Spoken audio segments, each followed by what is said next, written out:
人类全部穿越到了5000米的地底深处，四周是只有岩石没有天空的洞穴世界。只要挖掘洞穴四周的岩石，就能获得物资。开启后可获得水、食物以及各种利于在洞穴中生存的道具，也可能挖到各种危险的毒气和怪物。因此，人类需要不断发育变得强大，这样才能顺利生存下去。此时，一道提示音在我脑中响起：游戏已载入完毕，欢迎来到末日真人游戏。你们已被困在5000米的地底深处，没有食物，没有资源，能信任的只有手中的产物。活下去是你们的唯一目标。稍后会发布游戏规则。话音结束后，我就开始观察四周的情况。借着空间顶端藤蔓散发出来的微光，我发现这个是一个四周都是岩石的狭小洞穴，而洞穴的大小也只勉强够一个成年人容身。最后还在洞穴的角落里找到一把小铁锹。搞清楚了当前的环境后，我面前弹出了一个透明屏幕，上面有着几个频道：人物频道、聊天频道、交易频道、制造工艺。随后我打开了人物面板，各项属性都很正常。玩家装备：生锈的小铁锹，该铁锹每天可挖掘10次。小铁锹可通过掠夺其他玩家铁锹升级，升级一次挖掘次数+1。随后我点击聊天按钮，这到底是哪儿？我想回去。我挖掘到了怪物，它要吃掉我了，救救我吧！我有钱，我不想死。看着这些没有营养的消息，我不禁摇了摇头。随后就退出了聊天框，继续翻找界面，意外发现里面竟然还有商店、拍卖行等功能。我打开商店，破旧的印章、黑铁，佩戴可勉强抵御毒气20米，售价80金币；沉重的巨斧、黄铜，地精们随手制造的玩具，售价1000金币；黑荞麦面包，售价8金币；矿泉水，售价5金币。其中琳琅满目的商品看得人眼花缭乱，里面有旧时代的衣服，也有生活用品。最贵重的是一本白银级别的技能书，价值2500金币。本打算买个面包什么的填饱肚子，但看到自己账号上显示为0的金币，只能默默关闭了商店界面。突然，面板上出现一阵闪烁，等再次恢复正常的时候，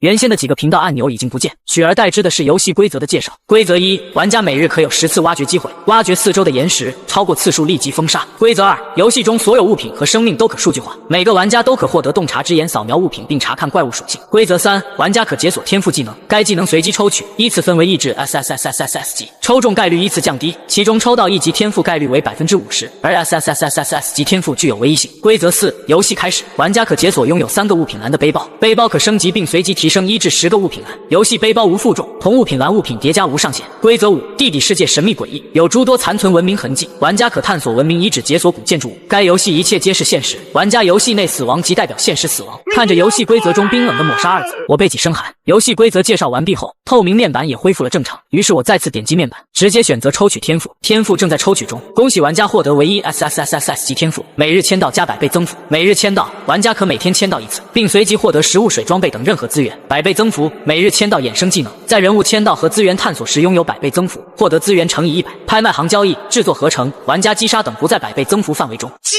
色传说。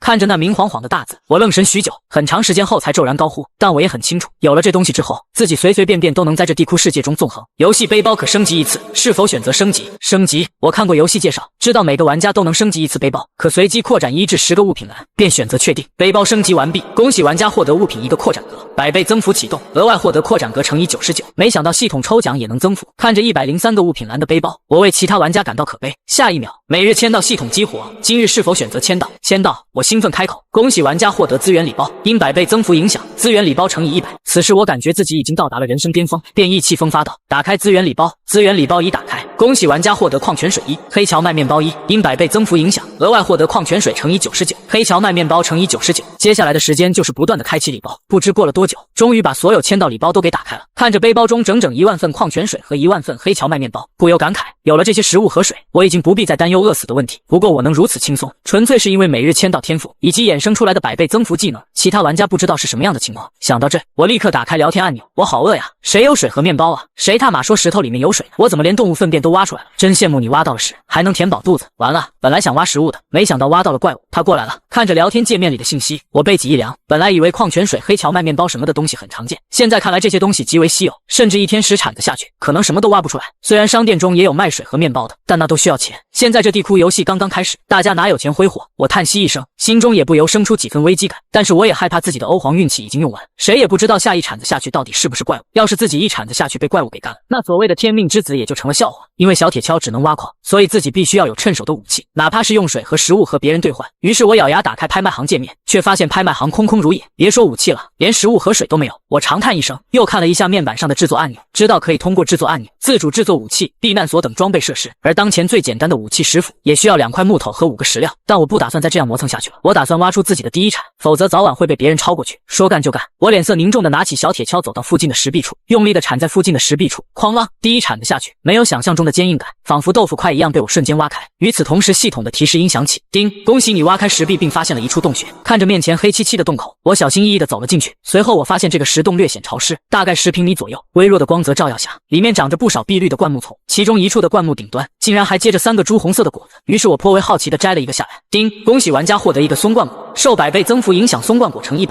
接着我用洞察之眼扫了一下，发现这果子的冲击指数是13，而荞麦面包则是20。对比一下后，我在拍卖行扔了几个果子，看能不能换一些制作武器的材料。突然我灵光一闪，直接向灌木丛看去。灌木丛也是木头，不知道把这东西给挖出来会有什么作用。说干就干，我拿起小铁锹就用力地铲下去。叮，你挖掘了一株灌木，受100倍增幅影响，获得松灌乘以100。松灌可种植且不需阳光，只需100毫升水一个种植盆即可种植成功。这东西还能种植吗？不过种植盆是什么？我疑惑不已，只能试着用洞察之眼查看种植盆的属性。种植盆可用来配载植物，制作需3块石料，3块石料就行。要知道我刚刚可是获得了100块石料，可不缺这一点。至于那100毫升水就更简单了，我背包里可是还有1万瓶呢。就在我打算把松灌装到背包里的时候，下一刻游戏提醒您，灌木可分解，1份灌木可同步分解1根树枝。看着面板的提示，我下意识一愣，于是尝试分解。叮，恭喜您分解灌木成功，获得1根树枝，并且10个树枝可合成1块木头。我直接欣喜若狂，实在没想到这些灌木真竟然能换成木头，1灌木等于1树枝，10树枝等于1木头。岂不是说我只要分解20个灌木，就能获得10斧所需要的2个木头？那我的第一件武器不就有了？说干就干，接着我立即选择继续分解。灌木分解成功，获得1根树枝，10根树枝合成成功，获得1块木头。片刻之后，20份灌木分解完毕，但背包里却多了2块木头。现在制作10斧的材料已经收集完毕，已有5个石料加2块木头，是否确定制作10斧？系统提示音在脑海响起，我深吸口气，直接点击确定。10斧制作中，叮，10斧制作成功，恭喜您获得10斧1柄。金色传说。很快，1柄斧头就出现在了背包中。我洞察之眼扫过后，立刻就出现了10斧的详细信息。10斧，黑铁级武器，攻击力加20，勉强可抵御危险。果然，越是容易得到的东西，越垃圾啊！不过好歹能防身。我呲了呲牙，刚才的喜悦之情也收敛了许多。100份灌木用了20份，还剩80份，剩下来的那些东西还需要制作种植盆等等，略微有些不够。于是我继续挖掘洞穴中的灌木。不知过了多久，我接连挖了500份灌木才停止下来。打开拍卖行，上面终于开始有一些物品出售，但我翻看了许久，都没找到10斧一类的武器。看来我还是名列前茅啊，这让我颇为振奋，顿感干劲十足。接着我顺手打开附近聊天频道，发现大家还在议论什么破游戏，这资源也太稀缺了吧，挖了10铲子什么都没挖出来。大兄弟你太倒霉了，我刚刚挖掘到了一块黑荞麦面包，太香了。翻了许久，我意识到资源的稀缺远超过自己的想象，飞球在这里基本没活路，一块黑荞麦面包都能引起一群人羡慕。看着整整一背包的资源，我心中升起一股罪恶感，看来自己已经走在了全人类的前面。此时我的资源充足，也不急着继续挖掘了，而是打算最大程度将手里的资源给利用上。拍卖行是没什么希望了，商店又没钱，我只能把主意放在了制作选项。点击制作按钮，在我面前出现了一件件的可制作物品，10斧10桌10凳，琳琅满目，却没有一件让我满意的。正当我摇头想要关闭的时候，一件物品瞬间吸引了我的注意。避难所，黄铜级，防御储存性装备，附带100物品栏，可随身携带。遇到危险时，玩家可躲入避难所内，直至避难所被摧毁。该装备可升级，制作材料需500块石料，20块木头，10个铁块，好东西啊！看完避难所介绍，我眼睛一亮，惊喜万分，甚至感觉这件装备就是为我量身打造的。因为我的资源丰富，就怕背包不够导致装不下，所以避难所的100个物品栏正好解了燃眉之急。而那能躲进去防御攻击的特性，更是让我满意非常。有了避难所和10斧的双重保险，我才算彻底安稳下来。不惜一切代价制作避难所，我咬牙切齿，看来必须要卖些东西了。我沉思片刻过后，直接从背包中拿出了10份松灌果，又分别拿出200份的矿泉水和面包，然后将这些东西全部扔到了拍卖行里。接着就是制定价格，1颗果子兑换1个铁块，1个面包兑换1块木头或石料，1瓶矿泉水同样兑换1块木头或石料，都是1比1的兑换。虽然这样的交易会亏损不少，但我已经被那庇护所酸红了眼，必须要尽快把它制作出来。在末日地窟游戏之中，所有玩家都是真实名字，但在拍卖行却可以选择匿名。不过由于我刚才没注意到匿名的选项，因此我那豪爽的行为顿时落在了所有玩家眼中，引起了巨大轰动。要知道现在的玩家都还在苦哈哈的挖矿，穷得跟原始人差不多，甚至有人开始研究吃石头会不会嗝屁，而我这种直接上架几百份水和食物的人，简直是丧尽天良。此时世界频道内的消息如暴雨落下，急了，他们都急了。我看着这些羡慕嫉妒恨的言语，感觉到很是无聊，于是我就直接关闭了聊天界面。叮，有人交易您上架物品黑荞麦面包1份，获得1个铁块。叮，有人交易您上架物品矿泉水1份，获得1块石头。听着系统络绎不绝的提示音，我打开了拍卖行，发现自己上架的面包和水正在飞快减少。与此同时，背包里制作避难所所需的资源正正在不断增加。我最后看了眼拍卖行，感觉这些东西还得一段时间才能交易完毕。在看完所有界面后，还是想着多弄些资源储存，于是我重新拿起了小铁锹继续挖，顺便将石斧放在了手旁以防万一，然后握紧小铁锹就狠狠地向石壁挖去。叮，已挖开了一处青钢岩，后面一无所有。叮，已挖开了一处黄褐岩，后面一无所有。我不信邪，又换了几个不同方向挖了几铁锹，依然毛都没发现，这让我内心几乎崩溃。这他妈不会运气用完了吧？欧皇变飞球，自己真就成了小丑。我咬咬牙，不认命的再次拿起铁锹向石壁挖去。哐啷一声清脆的声音，铁锹好像撞到了坚硬的东西上，出货了。我话音未落，系统提示音响起。叮，已挖开了一处青钢岩，获得一个黑铁宝箱。黑铁宝箱，我急忙向地上看去，只见一个黑色的箱子正安静在地上放着。看来欧皇还是欧皇，之前那几铲子都是垫子。接着我运用洞察之眼探寻起来。黑铁宝箱，打开宝箱可获得食物、水、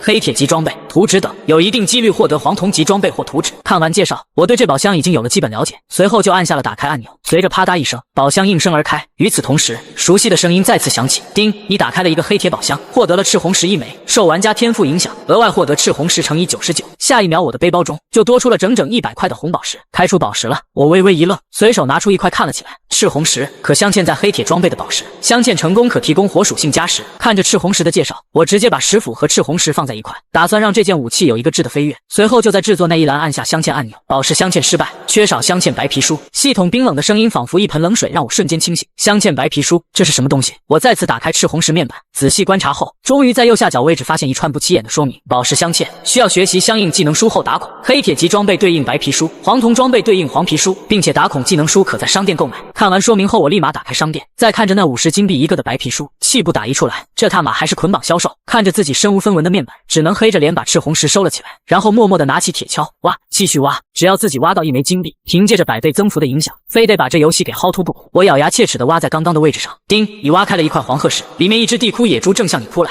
只见一头足足有半人高的野猪从漆黑的洞穴里冲了出来，此时野猪的眼睛通红，并张着血盆大口盯着我。卧槽，1/50的几率被我给遇到了。我面色凝重，赶紧从背包中取出石斧，顺手一个洞察之眼扔了过去。地窟野猪，黑铁级一手，等级1级，体力15，力量17，敏捷13，智力4，综合威胁指数22，判定为较孱弱的生物，猎杀可获得肉类。这他妈还孱弱，这货除了智力之外，其他属性可是远超我一大截。但我也只能默默握紧加了20点攻击力的石斧。山洞之中，一人一兽就这样默默地对峙着。片刻之后，野猪一声吼叫，前肢重重在地上一踩，直接向我撞来。来了！在野猪即将撞上来的刹那，慌忙地跳到一边，狼狈地躲过了野猪的冲刺。我蹲在地上后背冷汗淋漓，17点的力量果然不是自己能抗衡的，刚刚就差一点，我这天命之子就成天气之子了。终于在2-3分钟后，我找到了他的弱点。虽然野猪的力量和敏捷都极为恐怖，但由于身子庞大导致惯性也大，在这洞穴中不容易转弯，而这就是我唯一的机会。我紧攥石斧，伸出一根手指，直接向野猪挑衅：来呀，弄死我！野猪嘶吼一声，不遗余力向我冲来。我一个闪身躲过冲锋，并且在躲过去的刹那，将手中的石斧重重向前劈去。只见石斧重重的砍在野猪身上，结果野猪毫发无伤。这他妈是黑铁生物，玩我呢！此时野猪已经癫狂，不管不顾的向我冲来，刷刷刷，一斧接着一斧。又是5分钟过去，我的斧头都已经砍烂报废，但那头野猪依旧没有要倒下的迹象，只是看起来疲惫许多，身上到处都是伤痕鲜血。趁着野猪喘息的功夫，我赶紧打开制作按钮，丢入2块木头加5块石料，瞬间一把崭新的石斧就被制成。接着我和野猪又厮杀在了一起。接下来的半个小时，狭窄的山洞内，我一边躲避，一边向野猪还击，直到接连砍废了3柄石斧，才算是将野猪彻底磨死。哼的一声巨响，尘埃飞溅，随着这头黑铁级野猪重重砸落在地，终于响起了系统的提示声：叮，恭喜玩家成功击杀黑铁生物地窟野猪，获得10点经验值。听到系统声音，我直接身体一松，就靠在岩石上休息起来。在休息过后，我才开始收拾起自己的战利品。叮，恭喜玩家获得1块野猪肉，受100倍增幅影响，额外获得野猪肉乘以99。叮，恭喜玩家获得1块硬皮，受100倍增幅影响，额外获得硬皮乘以99。以后终于可以吃肉了。要知道野猪肉不仅味道鲜美，饱食度也达到了30，比黑荞麦面包整整高了10点。至于得到的硬皮，而且如果我没有记错，我曾经在制作选项里看到过皮衣皮裤，只是当时没有材料不得不作罢。现在这100硬皮在手，可以肆意挥霍了。我激动地点开制作面板扫了一眼，果然在角落里找到了皮衣皮裤的选项，其中制作皮衣需要30块硬皮，皮裤则需要20块硬皮。皮衣皮裤材料已齐全，是否选择制作？是，皮衣皮裤正在制作中。叮，恭喜玩家获得皮衣皮裤，野猪皮衣，黑铁级装备，穿戴后可加300生命值。野猪皮裤，黑铁级装备，穿戴后可加200生命值。套装属性激活，额外加100生命值。真不愧是我呀！就在我准备把剩下的硬皮收起的时候，不小心瞥到了硬皮可售卖商店的介绍，便直接打开商店，试探性贩卖了一张野猪皮。叮，恭喜玩家获得1个金币，一块硬皮只值1枚金币，这也太黑了吧！1枚金币1块硬皮简直是敲诈，但偏偏我现在急用钱，最终我黑着脸把剩下的49块硬皮都卖给了商店，并用50金币买下了白皮书。是否学习打孔白皮书？学习。随后我又拿出石斧，是否打孔？是。我激动万分，武器打孔成功。是否镶嵌赤红石？镶嵌。叮，恭喜玩家武器镶嵌成功，火属性加10。片刻之后，我握着浑身沐浴火光的石斧，眼睛明亮，越看越喜欢。点开属性，石斧，黑铁级，攻击力加30，火属性加10，竟然又加了10点攻击力，不错。正当我准备实验一下武器时，系统声响起，恭喜玩家林鹤达成第1个镶嵌宝石的成就，现通告全服，希望其他玩家再接再厉。听完这则通报，瞬间所有地库玩家都被引爆了，又是这个林鹤，他是砸了多少钱啊？妈妈，我不玩了，林大佬，萌新求带啊！此时聊天框里的信息彻底爆炸，我满头黑线的关闭了界面，突然系统提示音再次传来，叮，避难所材料已凑齐，是否制作？是。然后我就把500块石料、20个木头、10个铁块放在了制作面板上，避难所正在制作中。叮，恭喜玩家获得黄铜级避难所，资源空间加100。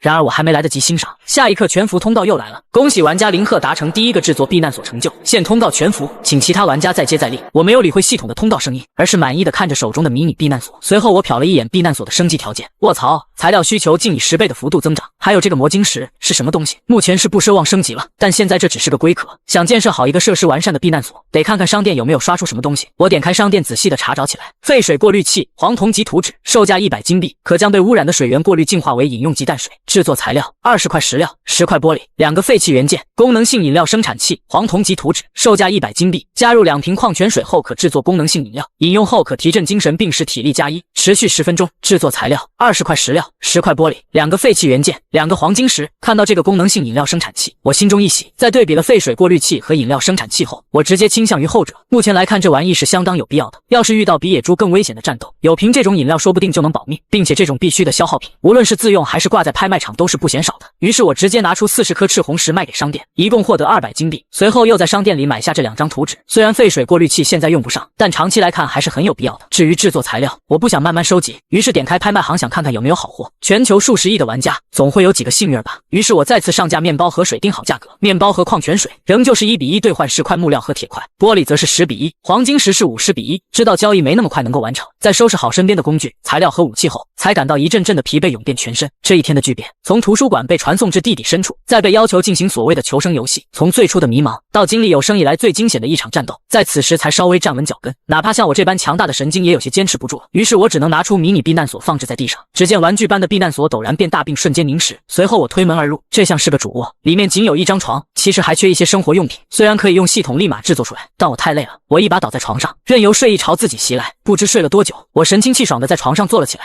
看着眼前的环境，我开始怀念以前那3点1线的生活。虽然乏味至极，但不仅有自由的空气，还有雨后翠绿的草地和洁白如洗的天空，现在却只能待在这阴暗的地库求生存。收回思绪后，我点开世界频道，发现比我早起的人有很多，并且世界频道早已炸了锅。又是林鹤，他为什么能拥有如此多的资源？在我们都挣扎在温饱线的时候，他怎么房子都建好了？论林鹤是主办方私生子的可能性，谁有林大佬坐标？林鹤的天赋到底是什么等级？看完这些信息后，我就不再理会，而是点开拍卖行选项，看到昨天我挂着的交易项目已经被一扫而空，我心中一喜，石料已完备，玻璃也交易到了，废水过滤器制造所需的材料进阶准备齐全，功能性饮料生产器也只差一个黄金石。于是接下来我准备制造废水过滤器。打开背包，我拿出废水处理器的图纸，废水处理器黄铜级，材料已齐全，是否选择制作？是。废水处理器正在制造中，请稍后。叮，制造成功，恭喜玩家获得黄铜级废水处理器。就在制造成功的刹那，全服系统通道再次响起，恭喜玩家林鹤制作黄铜级废水处理器成功，恭喜玩家林鹤解锁全球第1个初级手工达人成就。数十亿玩家心头猛地一震，世界频道的消息再次因我刷新成了残影。我关掉世界频道，才想起今天的签到礼包还没有领，于是换出个人面板，点开天赋选项选择签到。昨天获得了面包和水，今天又会获得什么？叮，签到成功，恭喜玩家获得资源礼包，因100倍增幅影响，资源礼包乘以100。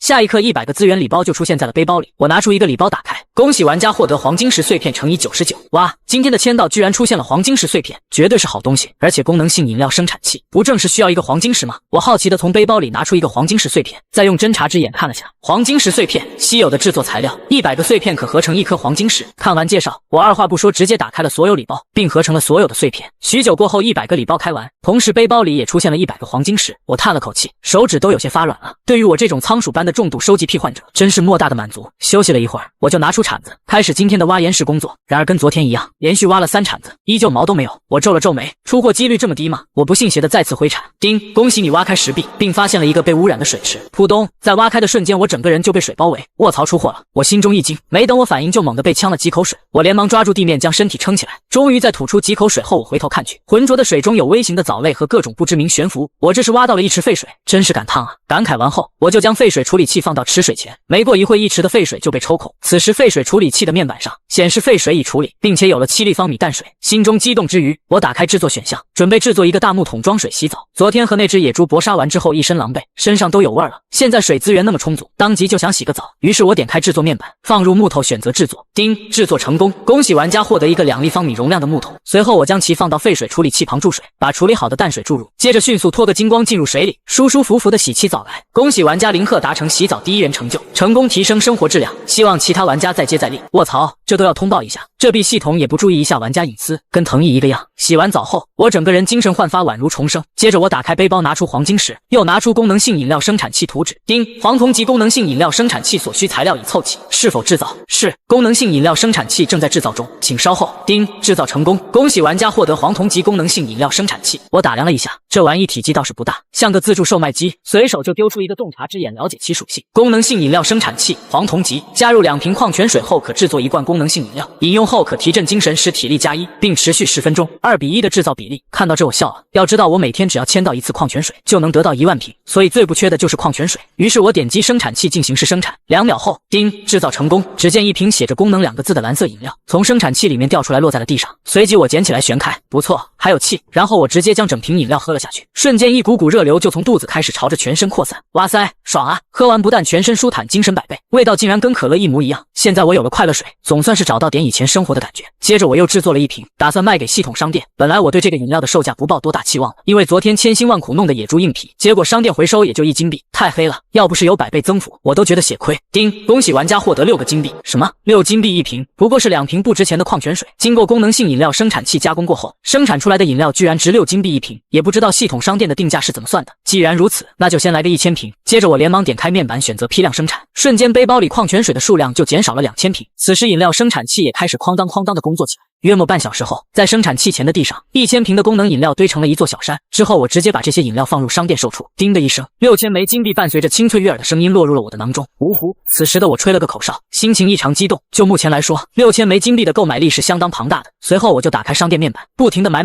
之前看着动辄几十上百金币的物品，完全不敢去想，现在压根就不用想。冰晶石售价50金币1枚，买。黄花檀梨木售价50金币1块，买。锻造炉打造图纸售价200金币1份，买。我看着商店里的各种材料和图纸，不管现在能不能用上，全部秒了再说，直到把商店扫得空空如也，金币也还剩下大半。此时的世界频道里人声鼎沸，你们猜谁把商店买空了？我还以为我眼花了，不用猜了，你直接说是那个男人就得了。思过矣，这种财力，林桑这是一步领先步步领先啊！冲动消费完，我才有空看看背包里有什么东西。随即我就拿出背包里刚买的2份图纸，初级红晶石打造图纸，售价200金币，使用锻造炉锻造，10个赤红石可锻造成1个红晶石。赤红石，我记得我昨天用了几颗强化斧子，现在还剩好几十颗呢，目前来说完全够用。接着我看向第2份图纸，黄铜级锻造炉打造图纸，售价200金币，具备相关宝石图纸，可将低等级宝石锻造为更高等级的宝石。制作材料100块石料，50块铁锭。原来这是配套的呀！我拖着下巴思考着，关于制作锻造炉所需的材料，石料是不缺，但铁锭这玩意我还1块没有。不过听起来不像是什么稀罕的东西，直接挂拍卖行悬赏吧。随即我拿出1000块黑荞麦面包和1000瓶矿泉水，设置以10块黑荞麦面包和10瓶矿泉水兑换1个铁锭的比例。上架的瞬间，叮，交易成功，您已获得1块铁锭。竟然这么快就有人达成交易了，知道没有那么快交易完。于是我拿起铁锹，打算把今天铁锹的10次数用完。接着我走到一面石壁前，接着开挖，石壁如豆腐般瞬间被挖开，没有系统提示，难道又是空的吗？就在此时，我不经意的抬眼一看，突然浑身一震，只见眼前被挖开的岩石后面是一片方圆1公里左右的沙漠空间。看着眼前的环境，我若有所思的摸了摸下巴。第一步得先排除一下风险。在观望一会后，我将铁锹放入背包，拿出镶嵌了宝石的火斧，小心翼翼地进入沙漠查看起来，感受着脚下柔软的细沙，目光所及之处没有任何植被，空间一片静谧，没有怪物吗？就在我庆幸之时，突然背后传来一阵悉索声音，我扭头一看，只见一条浑身鳞片并有手腕粗的蛇从土里窜出朝我咬来，我迅速进行闪躲，在闪躲的同时，我赶紧丢出一个洞察之眼。沙漠响蛇，黑铁级异兽，等级1级，体力18，力量12，敏捷14，智力4，综合威胁指数23。沙漠响蛇是沙漠的猎杀者，猎杀后可获得肉类、蛇皮和蛇精。这条蛇的综合威胁指数居然有23，这比那头野猪还高，不过智力就和那野猪一样蠢了。突然，沙漠响蛇猛地弓起蛇躯，如利剑般朝我咬来，我心中一凛，猛然一闪，险险地躲过攻击，在躲闪的同时，反手将石斧狠狠砍在沙漠响蛇身上，瞬间蛇躯上就出现一道血痕。受伤后的沙漠响蛇不断地扭动着身躯，并痛苦地嘶叫起来。强化后附带10点火属性的石斧发挥出的威力果然强大。此时沙漠响蛇阴毒地和我对峙着，下一刻响蛇再次发起攻击，而我又是一斧子狠狠砍在沙漠响蛇身上。数分钟以后，沙漠响蛇终于瘫在地上不动。随着这条沙漠响蛇死去，脑海中响起了系统提示音：叮，恭喜玩家成功击杀黑铁级生物沙漠响蛇，玩家可获得蛇肉、蛇皮和蛇精，蛇皮和蛇精可制作弓箭。哇塞，弓箭不错，终于有远程攻击能力了。就在我准备收拾战利品的时候，忽然感到浑身一麻，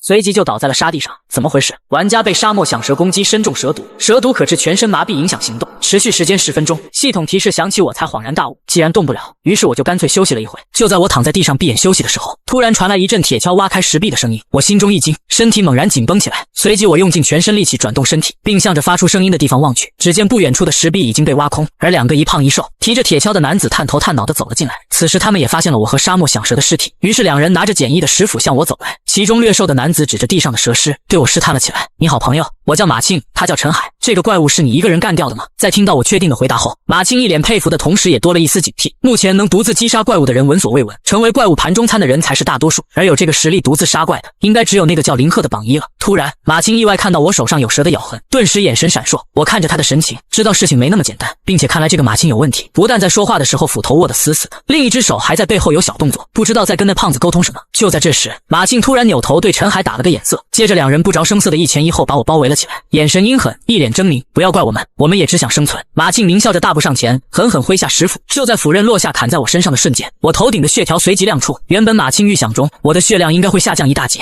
结果却只掉了面板血量的1%。怎么可能？你的生命值怎么可能这么厚？杀完怪后竟然还剩这么多。马庆不信邪的再次恢复。千钧一发之际，我身上的麻痹状态终于解除了。随后我露出残虐的笑容，迅速的站起身来，将斧子朝马庆砍去，仅仅挥了几斧，就让马庆的生命值直接归0。转头我就看着剩下的胖子林鹤大哥，我只是听他的命令行事，你怎么知道我的名字？是马庆告诉我的，他说你这一身的系统装备，也只有林鹤才有这个实力了。我厌恶的看着他道，知道是我还敢动手，嘎人劫财这是这么轻车熟路，这不是第一次做了吧？听到此话，陈海顿时支支吾吾的说不出话来。世界巨变也就短2天，能下得了手嘎人劫财的人，不可能是什么好鸟，去下面找马庆算账吧。说完，我直接一斧头解决了陈海。望着倒在地上的2人，我胃里有些翻涌。在进行片刻的调整过后，我才发现这2货居然除了2把斧子，身上空空如也，什么都没有。在处理掉2人的痕迹后，我开始收拾沙漠响蛇爆出的战利品。就在我双手碰到响蛇尸体的瞬间，叮，恭喜玩家获得1份蛇肉，受100倍增幅影响，额外获得99份蛇肉。叮，恭喜玩家获得1张蛇皮，受100倍增幅影响，额外获得99张蛇皮。叮，恭喜玩家获得1条蛇精，受100倍增幅影响，额外获得99条蛇精。听着系统络绎不绝的提示音，我心满意足的将收获放入背包。在继野猪肉之后，现在又多了一种肉吃。忽然我一拍脑袋才想起，今天扫空商店的时候，好像买到了1张弓箭制作图纸，于是我立马在背包里翻找起来。果然，弓箭黄铜级图纸，售价100金币，可用生物皮骨筋膜制作强弓，木料制作箭支，制作材料10条蛇精，2块木料，2块石料，箭支可以用1块木料制作5支。是否确定制作强弓？是，强弓正在制作中。叮，强弓制作成功，恭喜您获得强弓1把。我拿起弓箭，用洞察之眼扫过，强弓黄铜级，用蛇精制作的武器，攻击力加40，可远程抵御危险。这攻击力居然比强化过后的石斧还要高。既然这样，箭支先做个50支，您获得箭支50支，攻击力5点，可镶嵌宝石强化。刚好昨天花50金币学习了打孔白皮书，赤红石也还剩下好几十块，于是我将强弓和50支箭支全部镶嵌上赤红石。叮，恭喜玩家武器强弓镶嵌成功，火属性加10，攻击力加10。叮，恭喜玩家武器箭支镶嵌成功，火属性加10，攻击力加5。片刻之后，我满意的握着沐浴火光的强弓，而原本灰扑扑的箭支镶嵌完之后也直接变成了紫色。在全部收拾完后，为了清理身上的汗水和血迹，我拿出木桶和沸水处理器，将里面储存的淡水注入木桶中，痛痛快快的洗起澡来。正当我洗正爽的时候，刷，铁锹挖开石壁的声音再次响起。此时我一脸懵逼的和女人对视着。啊，流氓！看到这一幕的女人赶紧害羞的转过身去，因此为了避免尴尬，我只能迅速起身并换好另一套衣服。没办法，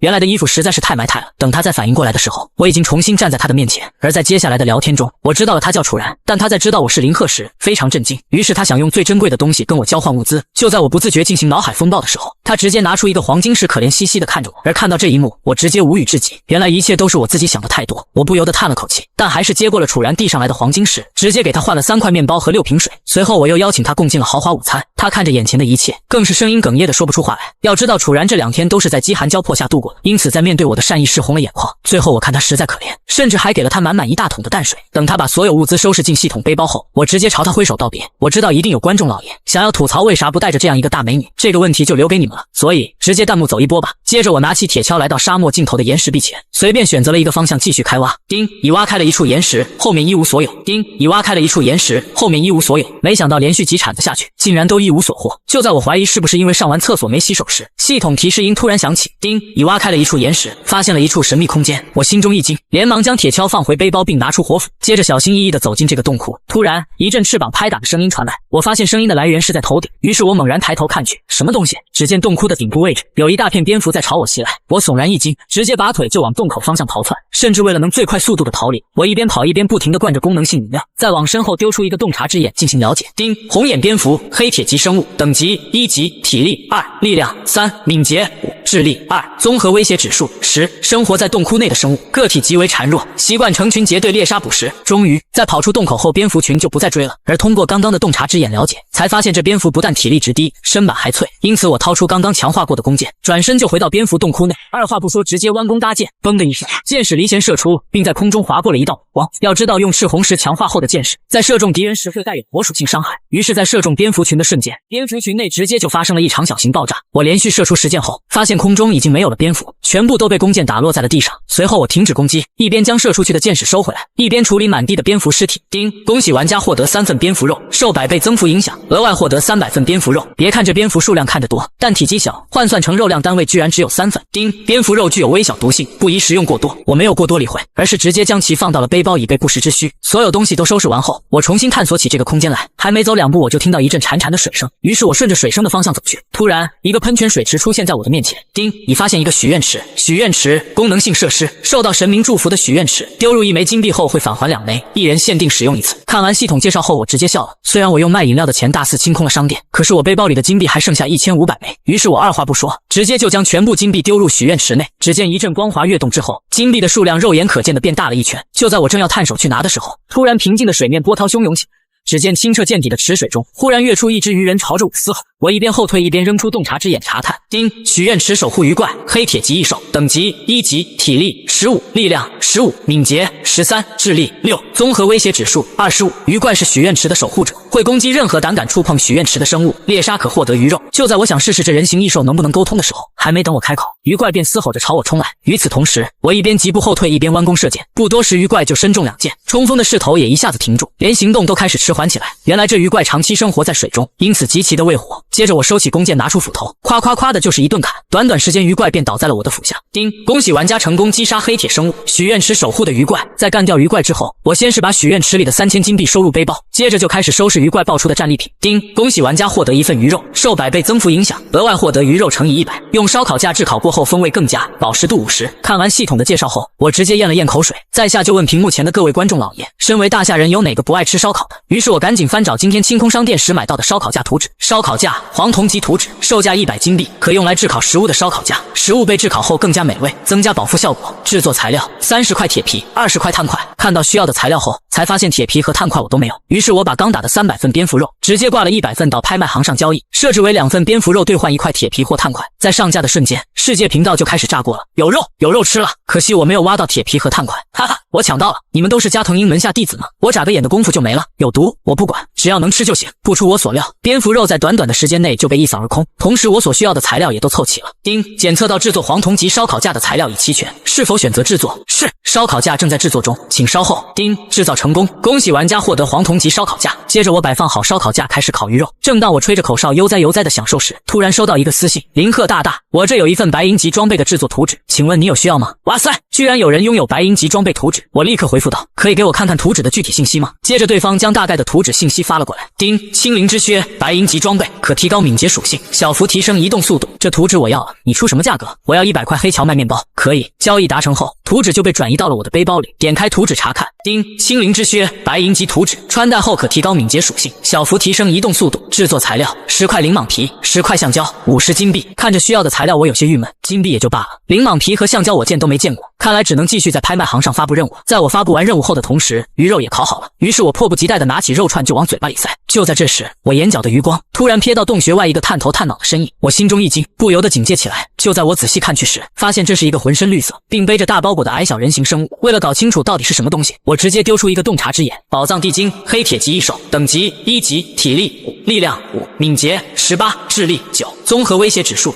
宝藏地精是地窟内的稀有生物，它时刻背着它的大包裹，交易或猎杀都可获得它的宝藏。哇塞，有宝藏啊！正当我想着要怎么对付它时，突然注意到地精的眼睛直勾勾地盯着烧烤架上的烤肉，我心中一动，要不要试着和它交易？于是我拈起一块烤好的鱼肉，直接扔到宝藏地精面前。看着眼前的烤肉，地精面露狂喜，连忙捡起鱼肉塞入嘴里。我看着这一幕，感觉交易有望，于是我再次抓起4、5块烤好的鱼肉丢到地精面前。这下应该够了吧？看到鱼肉，宝藏地精顿时激动地哇哇怪叫几声，迅速捡起地上的鱼肉吃了起来。等到宝藏地精吃完，我向着他打手势表示想交换他身上的包裹。谁知这宝藏地精吃完不仅一脸不屑地看着我，还嘲讽似的大声怪笑起来。卧槽，这屌毛地精吃东西不给钱，想赖账？我眼神阴冷地看着他嘚瑟的样子，心里就开始盘算着怎么治他。于是我打开拍卖行，查看青灵之靴材料的交易情况，发现所需的材料还差一些。我原本是准备强杀这只哥布林的，奈何他的敏捷属性比我实在高太多，在没有青灵之靴的情况下根本做不到，因此我就想把他堵在这个山洞里，直到青灵之靴的材料全部集齐。说干就干，我在给系统设定好交易结束的提示后，直接就将烧烤架搬到了洞口，一边烤鱼一边盯着这只宝藏地精。此时宝藏地精的眼睛直勾勾地盯着烤鱼，但现在的我可不会再上当了。就这样，我盯着地精，地精盯着烤鱼，谁也别想放松警惕。不知过了多久，就在我和宝藏地精都要支撑不住的时候，突然天籁般的系统声音传来：丁，拍卖行的所有交易已完成，交易得到的材料已放入背包。哇塞，材料终于凑齐了。接着我迫不及待地选择制作。丁，青灵之靴正在制作中。丁，制作成功，恭喜您获得白银级装备青灵之靴。白银级青灵之靴用灵蟒皮、橡胶和金币里的魔力制造的靴子，可使穿戴者的敏捷度加10。因为加了10点敏捷度，所以我的敏捷属性直接来到了惊人的22点，更是超过了宝藏地精的18点。但我依旧不动声色地摆弄着烧烤，随后我还装作不经意的样子，把最后3块烤鱼丢到了宝藏地精的面前。此时宝藏地精眼前一亮，来不及思考有什么陷阱，直接就弯腰捡去。正当宝藏地精放松警惕的一刹那，我立即使用青灵之靴，直接就朝着地精爆射而去。此时地精大骇，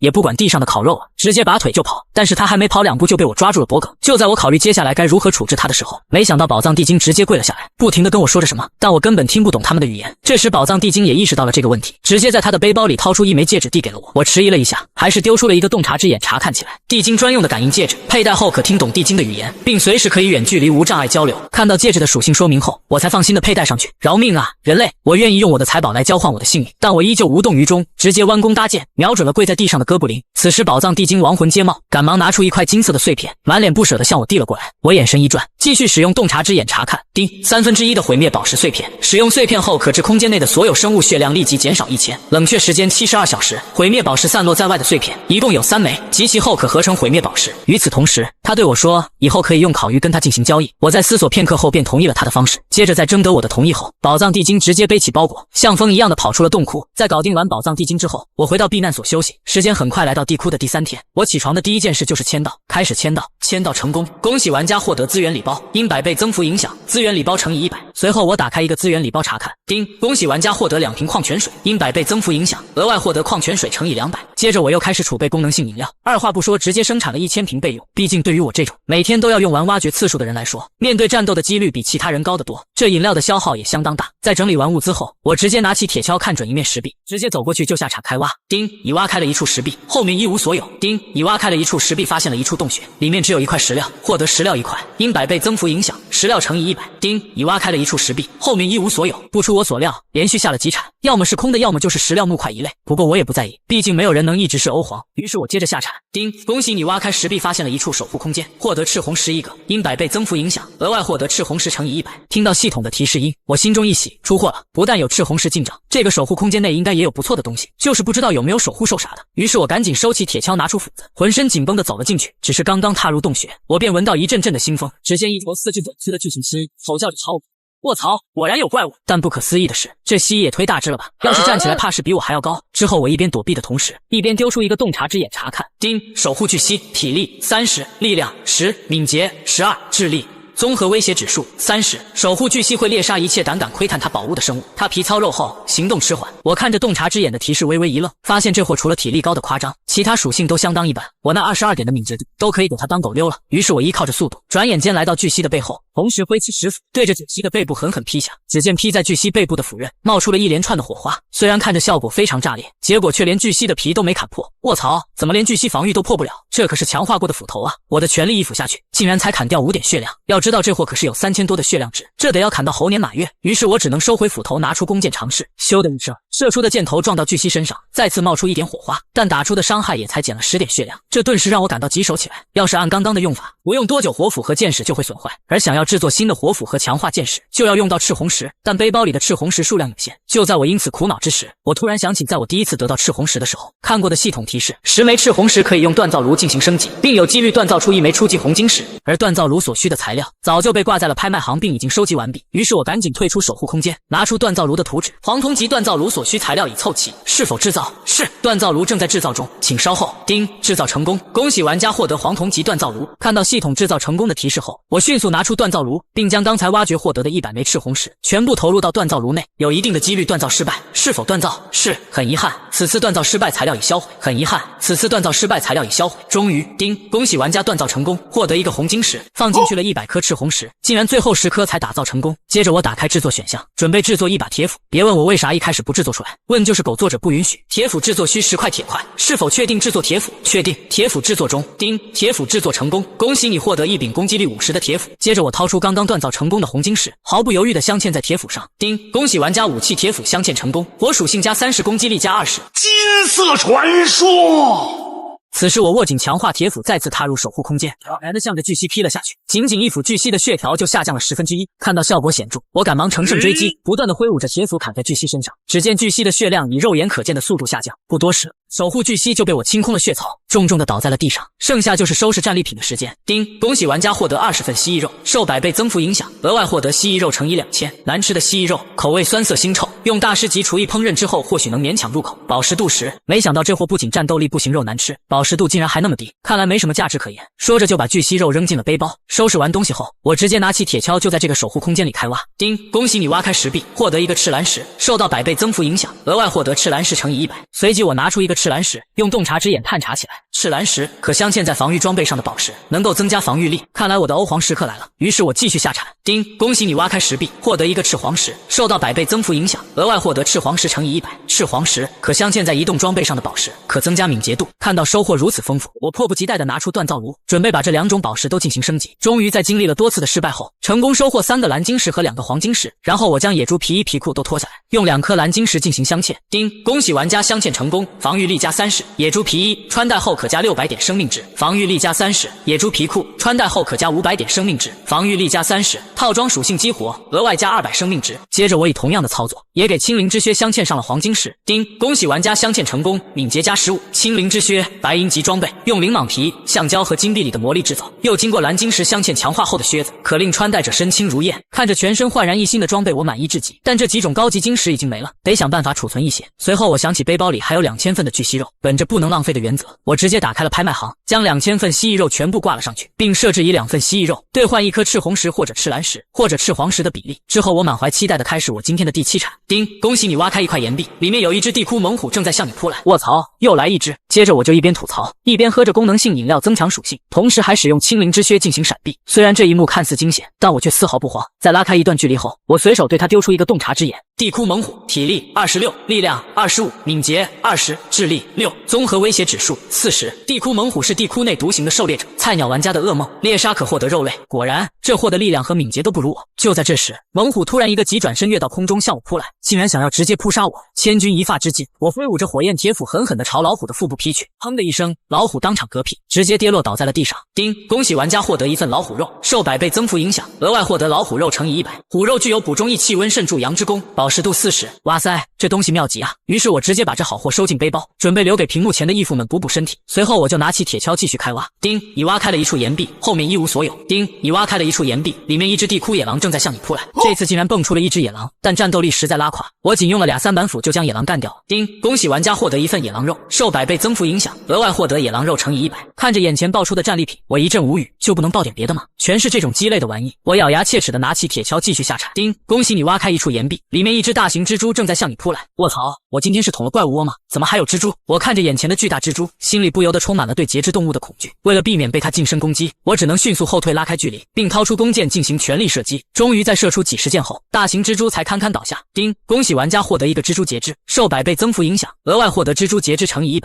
就在我收拾战利品的时候，突然传来系统信息提示音，我点开一看，原来是上次我洗澡时挖洞的妹子楚人。林克哥哥，我挖到了个白银级避难所的图纸，想用这个跟你交换些东西，你要不要呀？居然是白银级避难所，这好东西肯定不能错过呀。于是我连忙回复，这图纸我要了，你要交换些什么东西？林克哥哥，我想你帮我打造一副皮甲，并要镶嵌上强化宝石，只要一副皮甲这么简单。我有些愕然，要知道用白银级的图纸换一副皮甲，这绝对是亏本的买卖，但我知道他的想法，于是爽快地同意了交易。接着我立马用野猪皮开始制造，再将剩下的一颗初级蓝晶石也镶嵌了上去。丁，宝石镶嵌成功，恭喜你获得升级版的野猪皮甲。制作成功后，我立马将野猪皮甲挂在楚然的私信交易频道上。谢谢林克哥哥，这皮甲的属性真是太好了。就在我把皮甲给到楚然的瞬间，白银级避难所的图纸也到了我的背包，我欣喜地丢出一个侦察之眼查看起来。丁，恭喜你获得白银级避难所图纸。避难所白银级，防御储存性装备，附带500物品栏，可随身携带。避难所的防御能力更加强大，并自带反击功能，遇到危险时玩家可躲入避难所内，直至避难所被摧毁。该装备可升级，10颗蓝晶石加10个金铁可制作。我想也不想就直接造了，说干就干，不就是10个蓝晶石和10个金铁吗？蓝晶石需要用锻造炉将赤蓝石锻造升级，金铁则需要用铁块进行升级。因为锻造蓝晶石和金铁的原料已经不够，所以我直接在拍卖行上求购赤蓝石和铁块。接着我挂上了1000瓶的功能性饮料，并设置2瓶饮料换1颗赤蓝石，1瓶饮料换1块铁块的比例。没想到刚刚挂上拍卖行，1000瓶的饮料就被一扫而空。与此同时，我也直接收到400余块的赤蓝石和100多块的铁块，这些应该够了吧？说着我就拿出锻造炉开始锻造蓝晶石和金铁。放好锻造炉后，我直接扔进去100块赤蓝石试水，有一定的几率锻造失败。是否锻造？是。随着我的话音落下，锻造炉也开始隆隆的响起来。很遗憾，此次锻造失败，材料已销毁。很遗憾，此次锻造失败，材料已销毁。恭喜玩家锻造成功，获得一个蓝晶石。不知道在经历多少次失败后，终于凑齐了10颗蓝晶石，真不容易啊。接着就是锻造金铁，就在我以为金铁的成功率也会拉胯的时候，没想到仅只投入了100个铁块，就锻造出了10块金铁。看来这黄铜级锻造炉只是锻造宝石的成功率不高。丁，白银级避难所材料已凑齐，是否制作？是，避难所正在制作中。丁，恭喜玩家获得白银级避难所，资源空间加500。系统声音刚落的瞬间，突然一栋2层高的小楼伴随着刺眼的光芒出现在我的面前。哇塞，不错，这还是一栋汉唐风的避难所。我环顾一圈后，发现这里面的设施样样齐全，甚至还可以在2楼的走廊上使用强攻进行远程御敌。就是不知道为啥10个初级蓝晶石和金铁能升级制造出这么多东西。在小楼的里里外外都看完后，发现暂时我已经没有什么事情能做了，毕竟今天铁锹的挖掘次数也用完了。于是趁着这个空隙，我直接在这个避难所的房间里休息起来。而等我再睁开眼的时候，时间已经来到了地底的第4天。在签完到之后，我再次拿起铁锹准备开始今天的挖掘。于是我走到一处岩壁前，用力的挥下铁锹。丁，恭喜你挖开一处岩壁，里面一只霸王鸡正向你扑来。竟然是一只鸡，正好已经几天没吃鸡肉了，可以趁机拓展一下食谱。于是我决定把鸡宰了。接着我手中的铁锹瞬间消失，取而代之的是燃着火光的铁斧。就在我以为这仅只是一只普通的弱鸡时，突然野鸡发出一长尖亮刺耳的叫声，直接就刷掉了我一点血量值。这只鸡竟然光凭叫声就能够对我造成伤害，林克心底一沉，不由得重视起来。此时我赶紧丢出一个洞察之眼查看起来。霸王鸡，高级白银生物，全属性均高，体力值尤为突出，有着铁会刚毛利爪，不过它有一只眼睛和一条腿似乎出了点问题，请玩家小心应对。霸王鸡，白银级生物，体力71，力量60，敏捷26，智力7，综合威胁指数100。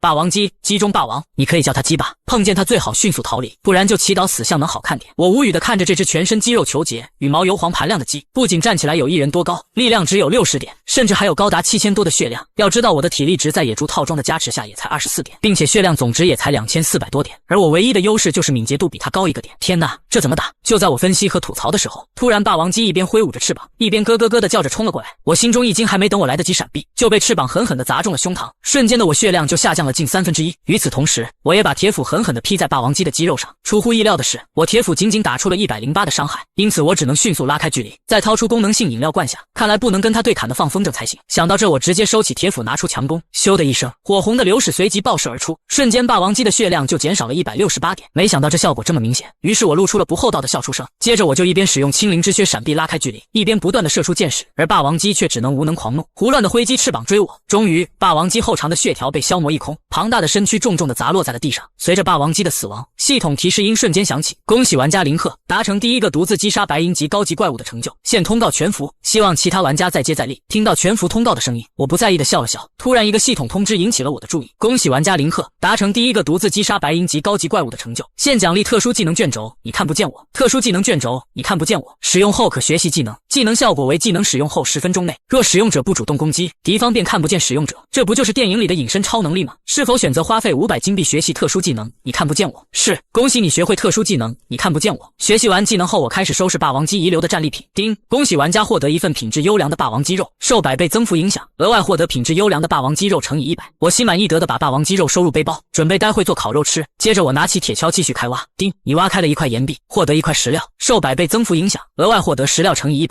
在连续挖了3场过后，得到的不是空的就是一些石料木头之类的，心里顿时有些错气。于是我停下来开始休息调整，在简单吃了点东西后，我不信邪的再次回铲开挖。叮，你挖开了一块岩壁，后面一无所获。叮，你挖开了一块岩壁，发现一个冰雪空间。冰雪空间，什么情况？顿时我心中惊奇，连忙收起铁锹，再拿出铁斧，接着一脚踏了进去。而我只是刚深入冰雪空间，就被里面的狂风暴雪不停的拍打。就在我好奇的观察四周情况的时候，突然风雪中走来几个人影。看到这一幕，我瞬间警戒起来。只见人影来到我的面前，停了下来，并露出友好的微笑。你好，来自远方的强大的冒险者，我们是世代居住在此地的雪族部落，诚恳的邀请您到我们雪族部落做客。闻言我心中一动，居然是冰雪空间的土著居民。于是我笑道，那可真是太谢谢你们了，我今天迷路到这个地方，正愁着没地方落脚呢。说着便同意了男子的邀请。接着我示意让几位雪族部落的人带路，跟着雪族部落的人深一脚浅一脚的回到了他们的部落。此时领头的雪族人笑着跟我说道，朋友，我可以带你去见我们雪族部落的族长吗？他一定会欢迎您的，他是我们部落最为年长的智者，你有什么问题也可以询问我们族长。听到这个话语，我求之不得，因为对于这个生活在冰雪空间的部落，我也很感兴趣。因为族长的违帐在部落的正中央，所以到达那里需要横穿部落。而在横穿部落的途中，我看到了不少的小孩子和部落居民，他们都一脸震惊地看着我。妈妈，这个人为什么只穿一件衣服啊？他不冷吗？他是远方来的强大的冒险者，无惧寒冷，甚至可以独自猎杀怪物，强大无匹。随后我跟随雪族男子来到了一座明显要更大和豪华的蒙古包面前，推开双扇木板门后，我们直接走了进去。只见一个须发皆白的老人微笑着开口道，来自远方的强大的冒险者，雪族欢迎您的到来，我们已经为您准备了最丰盛的筵席，为您接风洗尘。我挑了挑眉，诧异地看向桌上的食物，这么热情，而且对我的到来甚至一点也不惊讶。于是我直接开口询问，尊敬的雪族族长，请问你们之前是有见过像我这样的冒险者吗？实在是太奇怪了，这一路走下来，这雪族人可不是见到陌生人的反应。正常来说，一般人对陌生人至少要抱有基本的警惕才对，更何况在这种恶劣的空间环境下，普通人连生存都会有很大压力，再好客也得有个限度，不然怎么死的都不知道。这么大的一个族群，怎么说一族之长也是有点身份的，对我这种态度是个怎么回事？没有见过，那为什么对我一个陌生来客这样款待？闻言，雪族族长叹了口气，怎么称呼？叫我林克就好。林克勇士，我们雪族人世代生活在这个冰雪空间，像是被囚禁了一样，根本找不到任何出路。虽然这里环境恶劣，常年冰雪漫天，严寒霜冻，可一代代人繁衍下来，我们早就已经适应了环境。如果只有冰雪的威胁内对我们造成不了太大的影响，再通过狩猎一些普通生物和采集一些雪天也能生长的植物瓜果，雪族人也能长年累月的生存下去。但至今我们雪族人仍旧艰难的为生存挣扎着，因为这冰雪空间的怪物，请问是什么样的怪物？是冰蛇。正如我们雪族人不知从何时开始生存于这个冰雪空间，冰蛇也不知道是什么时候出现的。它蛇躯粗到两人环抱都抱不住，身长数十米，甚至一口便能吞下一个大汉。它就像是我们的天敌，一代又一代繁衍，每一条冰蛇出生起便猎杀着我们雪族人，这就像是我们的诅咒。闻言，我眼中露出一色，那冰蛇要是强大到真如你所说，以你们族群的实力，是怎么还有这种规模的？雪族族长苦涩地笑道，以前我们雪族人也有像您这样的强大的冒险者，我们称他们为神眷者。神眷者们能通过猎杀生物变强，因此无畏严寒，徒手搏杀野兽。虽然不是每个雪族人都能得到神的眷顾，但神眷者，雪族人里每年都会出现几十个，他们是对抗甚至反过来猎杀冰蛇的主力，这也是我们雪族人能在冰蛇的威胁下繁衍至今的根本原因。可是在50年前，神抛弃了我们，50年前直到今天，雪族人里再也没有出现过一位神眷者，我们成为了器皿，没有新生力量的加入。神眷者们虽然有着一时的数量优势，但只要冰蛇存在一天，雪族人的灭亡只会出现在不远的将来。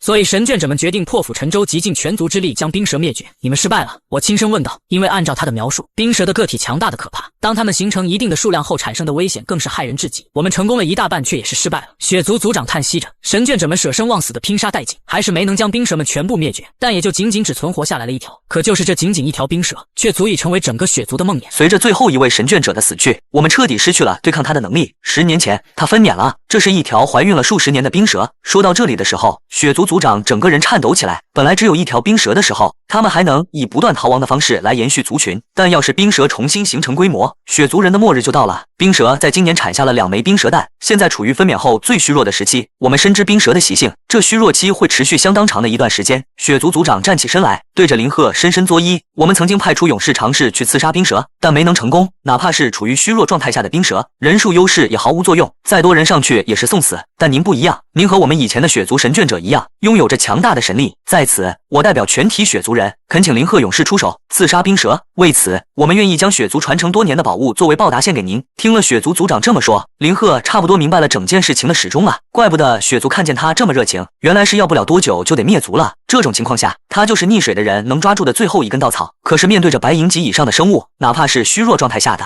林鹤也丝毫没有把握说真的能够猎杀成功。在地窟里，一不小心是真的会死人的。不要看林鹤现在在玩家堆里混得风生水起，可他的天赋技能是每日签到和100倍增幅，不是独当重生啊！血族族长饱经风霜的面孔上，用着殷切和恳求的眼神看着他。林鹤叹了口气：“老人家，你这是道德绑架呀！血族人的命运又与我何干？”族长的一番话，在林鹤的心底埋下一丝阴霾。本来在林鹤心里，一开始是将他们当作地窟的 NPC 之类的东西，毕竟整个世界都变成了一场游戏，这也是在所难免的事情。但是血族人以前居然也有系统承认的玩家，这个信息非同寻常。这是否代表着在不久远的将来，蓝星人也会像他们一样被困在某个地窟空间，面对着怪物们的威胁，惶惶不可终日？算了，去看看吧，至少观察一下那冰蛇虚弱到什么程度吧，有没有操作的可能性。真的为血族人去拼命是不可能的，他毕竟只是个过客，血族人离不开这个冰雪空间。林鹤拍拍屁股就走了，只能尽人事听天命。等会带我去看看那条蛇吧，我会尽力去做，但并没有把握能帮你们杀死它。要是真能杀掉冰蛇，它掉落的战利品还是相当值得期待的。虽然心里挺虚，但逃跑的把握林鹤还是有的。说罢，他拿起餐具品尝起桌上的菜肴，味道不错。等血族族长说完，菜都要凉了。头发花白的老人眼中含着热泪，躬身到底。用完餐后，林鹤谢绝血族族长让他休息做客的请求，跟随着几个带路的血族人直接去往冰蛇盘踞的地方。事不宜迟，无论能不能猎杀，趁着天还亮着，先去侦查一下也是好的。地窟内时间就是金钱，每一天都很宝贵，他不可能无所事事的浪费一天的时间。一行人在凛冽的暴风雪中穿行，鹅毛大雪呼啸着刮，漫天素白，雪地中能见度极低，能在这种恶劣的环境下生存那么多代人，血族也是不容易。人类的适应能力是强大的。现在在地窟游戏中挣扎的蓝星人和血族人也没有什么区别，在暴雪中走了接近2小时，大概10公里远，便到达了冰蛇的所在地。林鹤也并不感到奇怪，这距离确实不算远。跟冰蛇无休止的猎杀血族人一样，血族人对冰蛇的存在也会有着莫名的感应，所以无论他们迁徙至何处，冰蛇找上门来也是迟早的事情。整个血族好歹家大业大的，那么多号人跑也跑不远。当冰蛇分娩陷入虚弱后，并不能长途奔袭，血族人也就干脆不挪窝了，找了个避风良好的峡谷繁衍生息了下来。冰蛇栖息在一个山洞内，洞口可见稀稠成粒，比人头还大的粪便，还有几具庞大的蛇蜕。林鹤皱了皱眉头，确实如血族人所说，是条相当大的大家伙，看来是在里边了。林鹤让带路的血族人先行离开，去到一个安全的位置，他们留下也是累赘，连牵制的作用都起不到。要是离得过近，还会惊醒本来因为虚弱陷入冬眠的冰蛇，这就得不偿失了。林鹤站在不远处，深吸了口气，使用特殊技能。你看不见我，系统首次因为他达成成就而赠送的特殊技能，这就是林鹤此次行动的最大底气。他不主动攻击的前提下，敌方便不能够看见他。在赶路的过程中，林鹤就或血族人试验过了，效果显著。据他们的说法，林鹤就和凭空消失了一样，风雪掩埋掉了一路上林鹤踩过来的脚印，但林鹤在使用技能时，雪地上还会有他站立时的凹陷，居然也被血族人一并无视了。这是认知层面上的消除，相当强大的一个技能。如果没有这个技能，血族族长讲的再惨，再怎样声泪俱下，林鹤也不会应下这个差事。小心翼翼地控制着脚下的动静，哪怕林鹤知道冰蛇大概率是听不见的，小心为上。死得最快的一般都是莽夫。进入洞穴，整个洞穴并不大，堪堪起到正面避开风雪的作用。拐了个弯，林鹤便见到了体型巨大的冰蛇。冰蛇全身有着深蓝色的鳞片，三角头闪烁着丝丝寒光，此时正盘踞在洞穴的角落，体型大的像座小山，思维属性都有了一定的涨幅后，林鹤无论是身体素质还是大脑的思维速度都有了十足的长进，连冥冥中的第六感都日渐清晰起来。在看到冰蛇的第一眼，林鹤的灵觉暂且称它为灵觉，疯狂地向它示警，强大不可力敌，不能让他发现，快逃快逃！林鹤的太阳穴一突一突的疼，全身都起了鸡皮疙瘩。堪称直面生死。这冰蛇确实是林鹤几天以来遇到的最强生物，连与之战斗的勇气都没有，绝对会死。林鹤丢出一个侦察之眼，落在冰蛇头上，居然全是问号。林鹤是彻底惊了，第一次有侦察之眼扫不出来的东西，不知道是侦察之眼品级过低，还是林鹤或冰蛇的战力差距过大，一点信息都没有扫出来。林鹤踌躇了一下，有点离谱啊，但来都来了，不做点什么就灰溜溜的走了，也太丢脸了。先试探一下。林鹤在脚边捡起一块小石子，扔向冰蛇的方向，啪，力道不小，小石子砸在冰蛇深蓝色的鳞片上，发出了清脆的响声。林鹤立马转身，扭头紧紧盯着冰蛇的动静，随时准备开溜。只见冰蛇那三角形的头颅微不可察的抬了一下，又缩回了盘着的蛇躯中，看样子睡得很香啊。在冰蛇的潜意识里，这落石砸到身上的程度比被蚊子咬还差了挺远，没什么感觉。这抬头的一下跟人睡熟了咂咂嘴没什么区别。在这冰雪空间里，哪怕他处于虚弱期，仍旧是绝对的王者。平日里光凭气息便足以吓退所有的猛兽，不可能有生物敢于进犯。林鹤松了口气，想着杀他是不可能的了，但一定还有什么是能做的。林鹤踱步观察起洞穴内的一切，除了一些吃剩的野兽和人类的骸骨，冰蛇的身后有一个草堆做的巢穴，巢穴上放置着2颗蛋，同样有着冰蓝色漂亮的花纹。林鹤眼前一亮，感觉有得搞。林鹤屏住呼吸，慢慢的走向冰蛇蛋，一步2步，在经过冰蛇身边的时候，听着他那哪怕处于冬眠时都如雷鸣般的呼吸声，林鹤全身汗毛倒竖，来到2颗冰蛇蛋面前。林鹤伸出手，默念收取，2颗冰蛇蛋瞬间被收到他的背包空间里。林鹤死死的盯着冰蛇，仍旧没有动静，确实睡得很熟。在特殊技能以及分娩虚弱期，再加上冬眠的3大因素影响下，冰蛇连最基本野兽的灵觉都失去了，根本没有发现自己少了2枚蛋。看来没有危及生命的攻击到来，这条冰蛇暂时是不会醒了，雪族人除外。在不知名的感应下，雪族人却能够刺激的冰蛇苏醒，在之前他们便已经试验过了，死伤惨重，这能赖谁？只能说是造化弄人。林鹤没有放下警惕，一步步挪身，直到完全出到洞穴外部。特殊技能10分钟的持续时间还剩下1点，林鹤拔腿飞奔，顺着雪族人在雪地上留下的特殊标记，林鹤找到了几个带路的雪族人，解除技能效果，林鹤出现在了他们面前。几个雪族人吓了一跳，旋即忐忑地看着他，想知道进展如何。林鹤叹了口气，先回部落吧，这里不是说话的地方，毕竟离冰蛇的洞穴不远，要是他突然抽风醒了怎么办？林鹤可没有自信跑得过他，沿着来路，这次不用保存体力，全速返回，只用了1个小时多一点便回到了雪族部落。来到族长的帐篷内，林鹤向雪族族长说明了结果。本来雪族族长见林鹤一行人那么早回来，心里便凉了一半，在等待的时间里，他的心里极为纠结，又想着林鹤晚点回来，猎杀冰蛇成功，带回好消息，越等还就那个越怕他们回不来了。听到林鹤说暂时没有能力猎杀冰蛇时，族长只有苦笑，这位冒险者大人和之前来的冒险者一样，虽然强大，却还是没能力敌冰蛇，难道真是天要亡我雪族吗？但当他掏出2枚冰蛇蛋时，族长露出了狂喜的神色，这真是感谢勇士的出手相助，这个结果已经相当好了。相比于这几十年来没有未来的绝望，能够将冰蛇一族最后2枚蛋偷出来，已经是莫大的成功了。这意味着，只要他们能成功熬死最后一条冰蛇，这片空间便再也没有能威胁雪族人生存的生物。哪怕这很困难，哪怕这意味着他们必须跟之前一样要无尽的逃亡，但至少还有希望，比注定灭族的未来要好太多了。想着，雪族族长露出了羞愧的神色，似是有些话难以启口。他眼神颇有些闪烁，咬咬牙对林鹤说道：“林鹤勇士，您是拯救了我们雪族的大恩人，按理来说，我们不可能对您还有再多的要求了。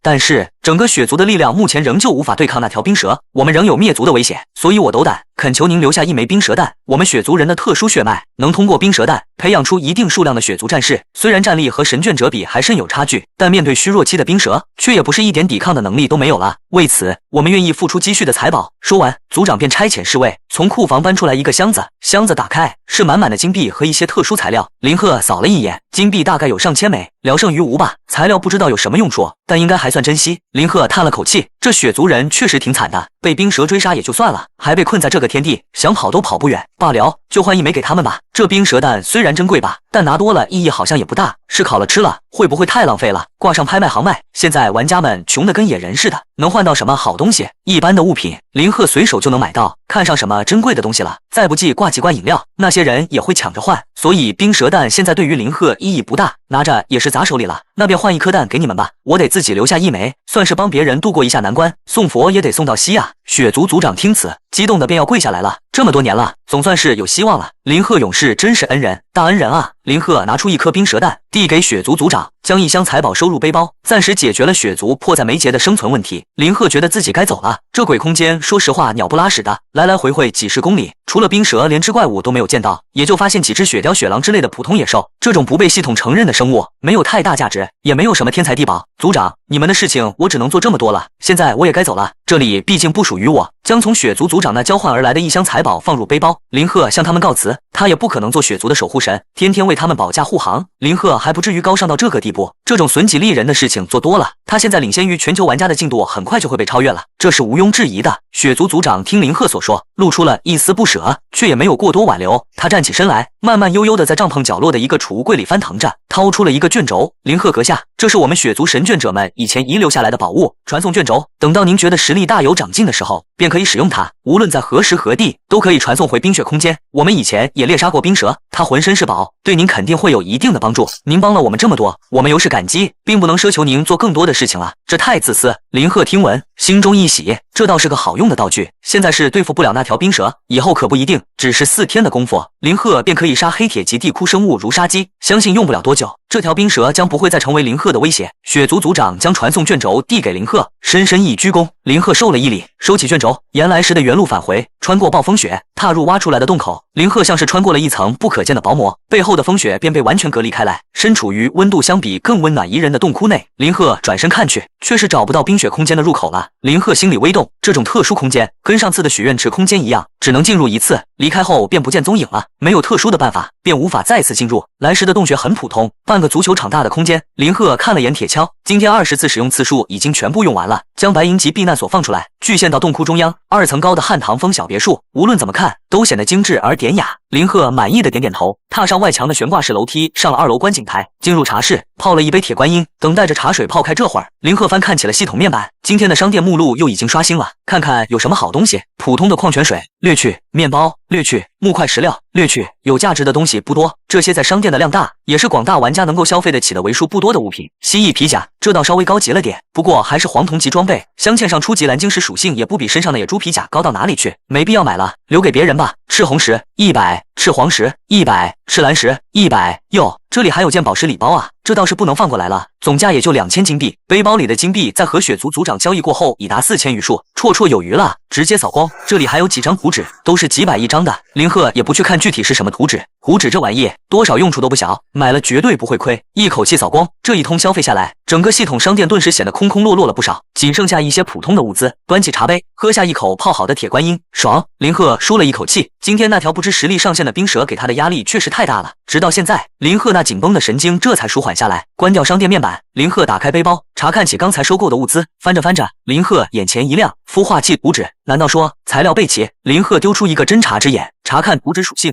孵化器图纸，售价500金币。制造孵化器，孵化器可极大程度缩短卵生生物的发育时间，使其快速破壳而出，无后遗症。嚯！冰蛇蛋这就用得上了，看来能多一及时战力了。独自一人战斗，虽然不会有别人的影响撤手撤脚的，但长期下来，总会在面对一些意外情况时感到措手不及。多个战斗伙伴也不失为一件好事。继续翻看着背包，属性调整器图纸，丢出侦察之眼。属性调整器图纸，售价10金币。制造属性调整器，可用来调整宠物属性。这图纸便宜，商店上当时一共就10张。林鹤一口气全买了下来，看来跟孵化器图纸也是配套的东西啊，不错不错。林鹤很满意，看来能收获一个极品宝宝了。想着便准备先制造孵化器，得先把蛋给孵出来。仔细一看，别的制造材料倒是并不罕见，哪怕是晶铁还是玻璃啥的，或是用锻造炉打造，或是在拍卖行上收购，都有迹可循。但最为重要的主材料，林鹤手上却是一块都没有。魔晶石，制造孵化器需要10块魔晶石，含是宝石类的材料，一定是稀缺且需求量大的东西，谁都需要，谁都不嫌多。以林鹤的财力，在拍卖行上收购赤红石等入门级锻造宝石都十分不顺利，一天的进账寥寥，没办法了，只能挂在拍卖行上求购了，大不了设置兑换的比例高一点。林鹤拿出功能性饮料，这玩意现在同样很抢手。林鹤在世界频道上得知，买来使用过的玩家成了自来水，口碑已经发酵开来，基本每个人都知道功能性饮料的强大之处，很多时候可以用来救命，而且能大规模出售的仅林鹤一家。将功能性饮料和魔晶石的比例设置为10:1，这个比例已经足够吸引人了。不不信没有人换，将一切都布置好。林鹤抬头，洞窟顶端的荧光已经渐渐开始变得微弱起来，很快就要陷入黑暗。今天能做的事情已经做完了，经历的事情相比前几天只多不少，收获也不遑多让。林鹤喝下最后一口茶，清理茶具，转身下楼洗漱一番后，林鹤上床入眠，等待第二天的到来。次日8点，生物钟准时将林鹤唤醒，利用好每天的时间，是林鹤给自己下的死命令，保证有8个小时的充足睡眠时间以外，除了战斗期间的空隙，不能过于松懈和放松。首先查看拍卖行的情况，林鹤皱了皱眉头，并不乐观。一些不重要的附属材料已经基本收集齐全了，但关键的魔晶石只收购到了1块。看来在解决完基本的生存问题后，面对着稀有宝石的交易，高端玩家们显得更加谨慎了。算了，也不能强求。林鹤很快就想开了，新的一天到来，又可以签到了。走过熟悉的流程，今日是否选择签到？签到，恭喜玩家获得资源礼包，因100倍增幅影响，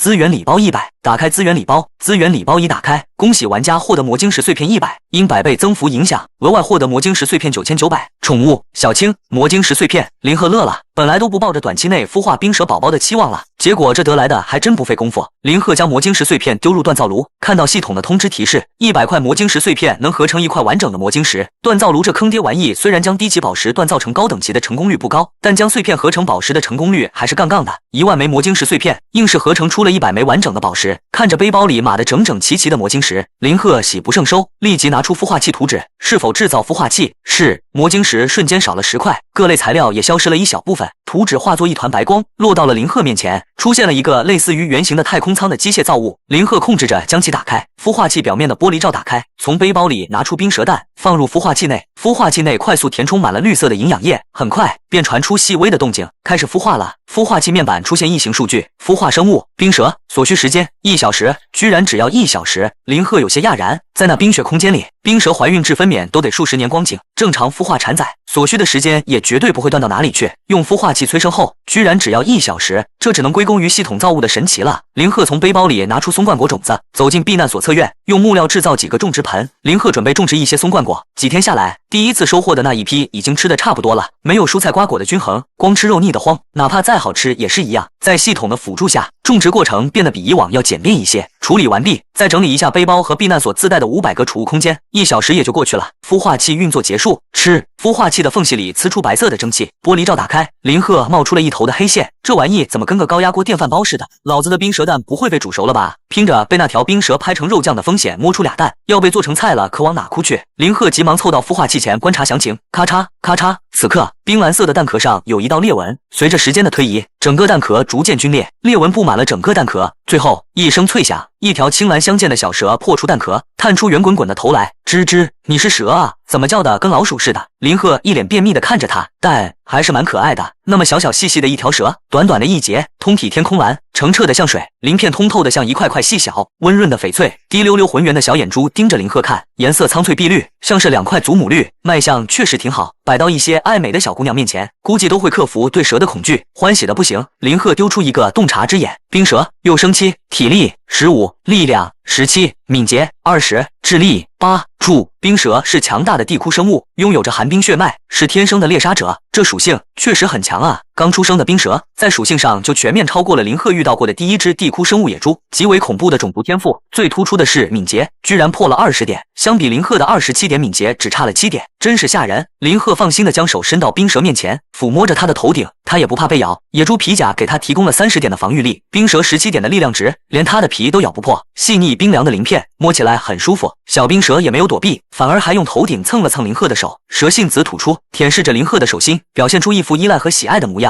林鹤见状更是欢喜，这小冰蛇还真是通人性啊，不愧是出生就有着8点的智力，已经快赶上可以和人类交流的宝藏地精了。就给你取名叫小青吧。林鹤沉吟片刻，笑着对小冰蛇道，很简单的以它鳞片颜色做的名字。小青却显得很是开心，整条蛇顺着林鹤的手指一溜的缠绕到林鹤的手臂上，不停的摩挲着，看样子是对这个名字很满意。此时系统的提示音响起，冰蛇小青愿意成为您的宠物契约伙伴，玩家林鹤是否签订契约？这有什么可犹豫的？选择签订。话音一落，林鹤便感到心底和小青有了一丝莫名的联系，人蛇对视之间颇有些心灵相通的感觉。主仪毕竟是刚刚出生，哪怕天赋再高，表达起自己的心意时还是有些不利索的。林鹤笑着用右手抚摸着手臂上的小青，慢慢培养吧，反正来日方长，总算是孵化出来了。林鹤看着背包里的图纸，属性调整器，这玩意得给小青用上，毕竟它不像人一样可以穿戴装备，想提高属性，只能慢慢等待长大或者猎食高等级生物，这都不是一夕之间能完成的事。那么这属性调整器就显得尤为重要了。林鹤查看制造属性调整器所需要的材料，没什么稀罕的东西，和孵化器一样，同样是要金铁和玻璃一类的材料，甚至连主材料也是一样，需要魔晶石，不过需要的量是5块。林鹤对此表示已经没什么压力了，100块魔晶石用去10块制造孵化器，还剩下90块，绰绰有余。很快，图纸便和材料们化作一团白光，属性调整器制造成功。当林鹤满怀期待地准备操作属性调整器强化小青的属性时，系统提示音响起，是否花费100金币使用一次属性调整器？强化有风险哦，调整成功必定提高属性值。看着这条系统提示，林鹤的心底泛起了浓浓的名为不妙的感觉。这括号里的提示怎么就差吧？你强化失败定了，几个大字砸在你脸上呢。但还好调整成功以后只升不降，要是没这条规则，林鹤严重怀疑以系统的尿性，到时候花了老鼻子钱不说，属性还掉了一大截，那真是吃人的心都有了。看着背包里经过扫空商店后剩余不到1000枚的金币，林鹤深吸了口气，接近10次的强化机会，应该能成功1次吧。冲！隆隆隆！属性调整器工作起来，吞吐出一团团的金色光芒，落到小青的蛇躯上。事实证明，林鹤还是太年轻了，10次强化机会居然全部失败了。林鹤幽怨地看着手臂上小青，小青用圆溜溜像绿宝石一样的眼睛无辜地看着他。小青啊小青，把你改名叫小黑算了，10次都不过，你不黑谁黑啊？小青委屈地蜷缩起身体，将头埋在团团的蛇躯里。怎么可能是我手黑呢？一定是小青的错。林鹤自欺欺人地想到，但钱都投了，不可能收手。大喇喇1000金币呢，就算失败了，也当作用了垫子了。背包里的金币近乎用完了，只剩下几十枚零头。林鹤发狠了，在拍卖行上挂上了500罐饮料，售价标记20枚金币一罐。如今玩家们的消费能力不高，20枚金币是中高端玩家咬咬牙就能掏出来的数字。商店售卖的面包就得8金币一块，矿泉水得5金币一瓶，这20金币一罐功能性饮料的价格绝对不算高，但没有办法。抽过卡或者玩过强化的玩家都知道，对于非洲人来说，垫子这玩意是有玄学般的时效性的。要想出好东西，必须一口气不停的氪金，直到出了为止。失败几次，过1天再来，只会一直亏下去。虽然林鹤自认欧皇，却也不敢冒这种风险，只能用较低的价格挂出饮料，尽快回笼金币。果然，不出林鹤所料，不到5分钟的时间，挂上拍卖行的500罐饮料便被一抢而空，1万枚金币落入林鹤的口袋。望着眼前属性调整器这个吞金机器，林鹤感觉自己整个人都壮烈了起来。小青啊，你林哥这次为你可是拼了，颇有些视死如归的感觉。林鹤将一把金币砸入属性调整器，是否花费100金币使用一次属性调整器？强化有风险哦，调整成功必定提高属性值。是啊，是，给爷冲！很遗憾，此次是冲！林鹤看都不想看完，看一次心塞一次。很遗憾，此次是花费100金币。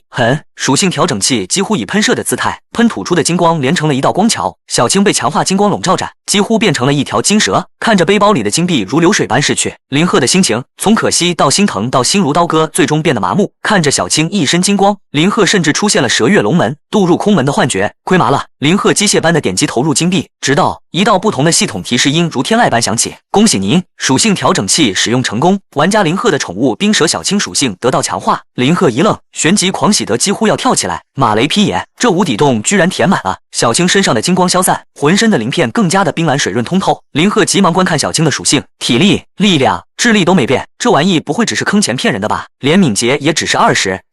等等。正当林鹤气得准备抱起将这破机器砸了的时候，他仔细的看了看，敏捷30点，调整强化成功1次，加了10点的敏捷。林鹤眼神闪烁，30点敏捷是什么效果？小青，你表演一下，在前面活动一圈。和林鹤心意相通的小青领会到了他的意思，窜下了林鹤的手臂，如闪电般绕着避难所游动了一圈，急速的攀回了林鹤身上。林鹤眼中异彩连连，蛇类30点的敏捷居然能达到如此急速。避难所别墅加上2个小院子，周长大概也有个100来米，而小青这速度100米3秒，不，甚至不到，真是骇人的神速。他还只是幼生期啊，虽然4维里只有敏捷比较突出，其他属性都显得较为平庸，但有这种速度还能要求什么呢？已经可以做很多事情了，至少有资格跟林鹤面对危险时并肩作战。其实很多时候林鹤并不是不想和玩家们组队，实在是他现在的实力太过于超前，没有绝对强悍的天赋技能，一般的玩家甚至连站在他面前的资格都没有，更别说和他组队了。这只会拖慢林鹤的发育速度，成为他的累赘。弊大于利的事情正常人都不会去做，但现在有了这么强大，未来更是值得期待的灵宠。林鹤顿时感觉这些金币花起来超值，钱这东西嘛，要流动起来才是钱，只要花了能增强自己的实力，花再多又有何妨呢？放着只是几块烂铁，又有什么意义？瞄了眼背包5位数的金币现在只剩下3位数了。林鹤陷入了沉默。超值还是挺值的，但钱放着，至少能养眼，还是心疼的不能呼吸啊！属性调整器使用成功后，小青的其他3维属性值没变，敏捷值飙升到了30点，林鹤还是相当满意的。强化告一段落，林鹤将道具材料和各种机器收到背包里。今天铁锹的挖掘次数重新刷新了，是时候开挖了。林鹤拿出窥视地图，在周围走动了一圈，没有什么特殊的石壁，只有一面石壁后，地图上显示在不深处有着2只鳄龟似的怪物。林鹤踌躇了一下，这还是第一次遇见超过1只的怪物群。战斗里，面对1只怪物和2只怪物，相差的还是挺远的，无论是攻击频率还是闪转腾挪的空间，都会受到限制。不过，林鹤看了眼盘踞在手臂上的小青，笑了笑，现在我可不是独自一人战斗了，毫不犹豫的开挖，刷，您挖开了一块绿语岩，后面一无所获，刷，您挖开了一块黄褐石，后面一无所获，您挖开了一面石壁，发现了一处空间，2只鳄龟正向你扑来，没下几铲，便挖到了2只鳄龟所在的空间。磨盘大小的灰黄色鳄龟裸露出来的皮肤显得厚实而粗糙，背上有一个厚重的壳，硕大的头颅上根根牙齿锋锐黑黄，四肢看起来粗壮有力。林鹤全身一紧，将铁锹一丢，手中具现出火红的铁斧来，丢出一个侦察之眼。地窟鳄龟，黄铜级生物，体力35，力量40，敏捷20，智力6，综合威胁指数55。注：地窟鳄龟背甲的防御力冠绝全场，它们依靠着厚重的背甲猎杀着一切地窟生物。在挖掘的过程中，林鹤便已经喝下了10几罐功能性饮料了。此刻看着2只鳄龟的血盆大口，虽然有着40点的力量，被咬上一口绝对不好受。林鹤倒是丝毫不虚，鳄龟这20点的敏捷实在是太拉了，毕竟是王八，在威风都有限，就是背上那壳确实看起来挺抗揍的。再观察这单，2只鳄龟便已经扑了上来。林鹤躲过2只鳄龟头的扑咬，小青上去缠住一只。凭小青的速度，这鳄龟连它的尾巴都摸不到，缠住一只绝对轻而易举。小青像一道闪电从林鹤的手臂上窜下，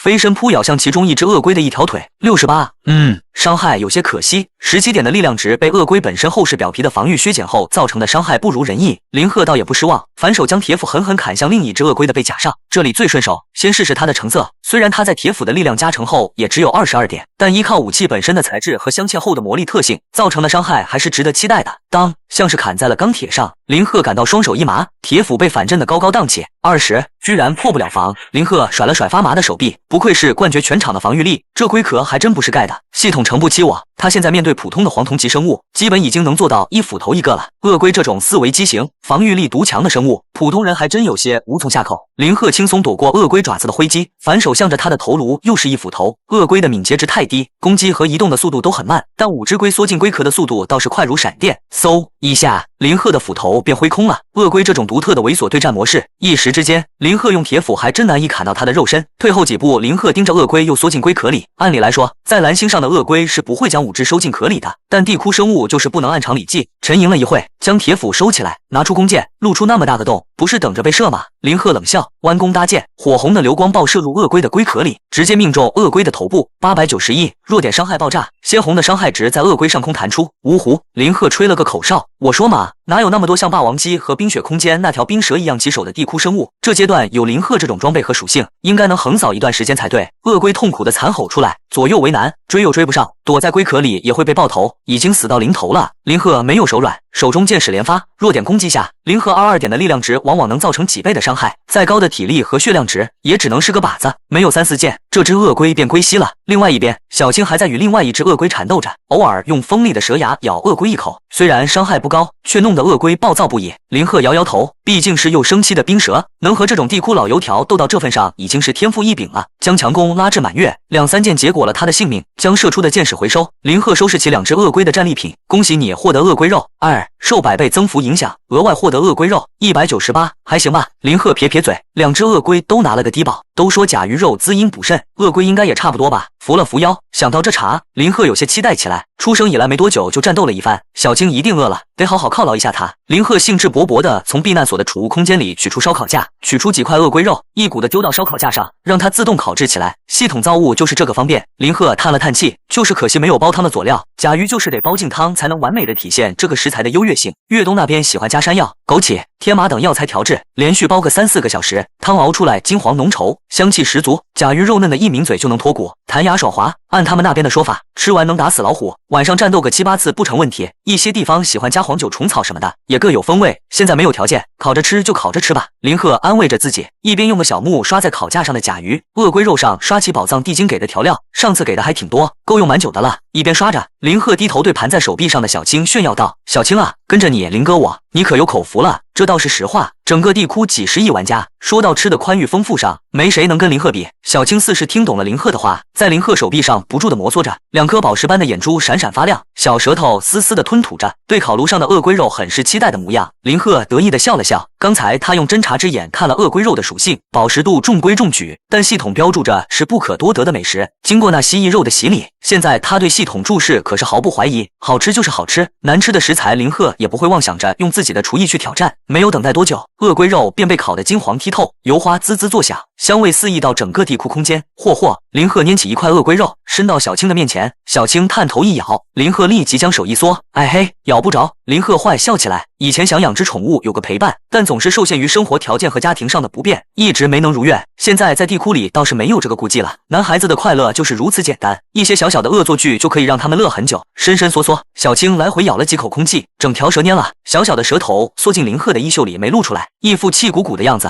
主仆契约中反馈来一股委屈巴巴的情绪，林鹤失笑，怎么跟个小姑娘似的？行了，怕你噎着。林鹤将手中的大块鳄龟肉撕成条状，他知道蛇类的进食和消化能力都很强，通过将下巴脱臼的方式，蛇类能吞食比它们体型要大数倍的生物，但毕竟是刚出生的小蛇，林鹤总会有这些那些的顾虑。虽然挺滑稽的，地球上的蛇都没有那么脆弱，更何况是身具冰蛇血脉的小青。小青一口将一条鳄龟肉吞入口中，顺着食道滑入腹腔。林鹤又连续喂了几条，小青吃的眼睛都舒服的眯了起来。地球上的蛇因为没有眼睑，是不会像一般生物一样有眨眼的动作的，连睡觉都是睁着眼睛，但地窟冰蛇却不一样，小青经常能做出一些人性化的表情和动作，林鹤反而更加感到喜爱了。拿出来张木桌，放了几块鳄龟肉上去，让小青自己去吃。正当林鹤也准备开动时，洞窟外传来了一丝声响，林鹤动作一顿，眼神锐利地看向洞口，随时准备战斗。只见下一刻，洞口出现了一个探头探脑的绿皮身影，林鹤身体放松下来，原来是宝藏地精，这是闻着味儿过来了。从背包里拿出地精交流指环戴上，宝藏地精陪着笑，搓着手走过来，亲爱的人类灵，你又在做什么好吃的呀？一边说着，一边眼睛不住地往烧烤架上瞟，喉头上下吞咽着口水。林鹤看到他饿成这副鬼样子，怕是上次一别后啥都没吃着吧？饿到今天，林鹤懒洋洋地啃一口肉，任肉汁在口中四溅开来，味道鲜美，肉质紧致弹牙，确实如系统所说，很美味。你这地精想吃肉就拿宝物来换，白吃白喝是不可能的，你又不是我的宠物小青。当然，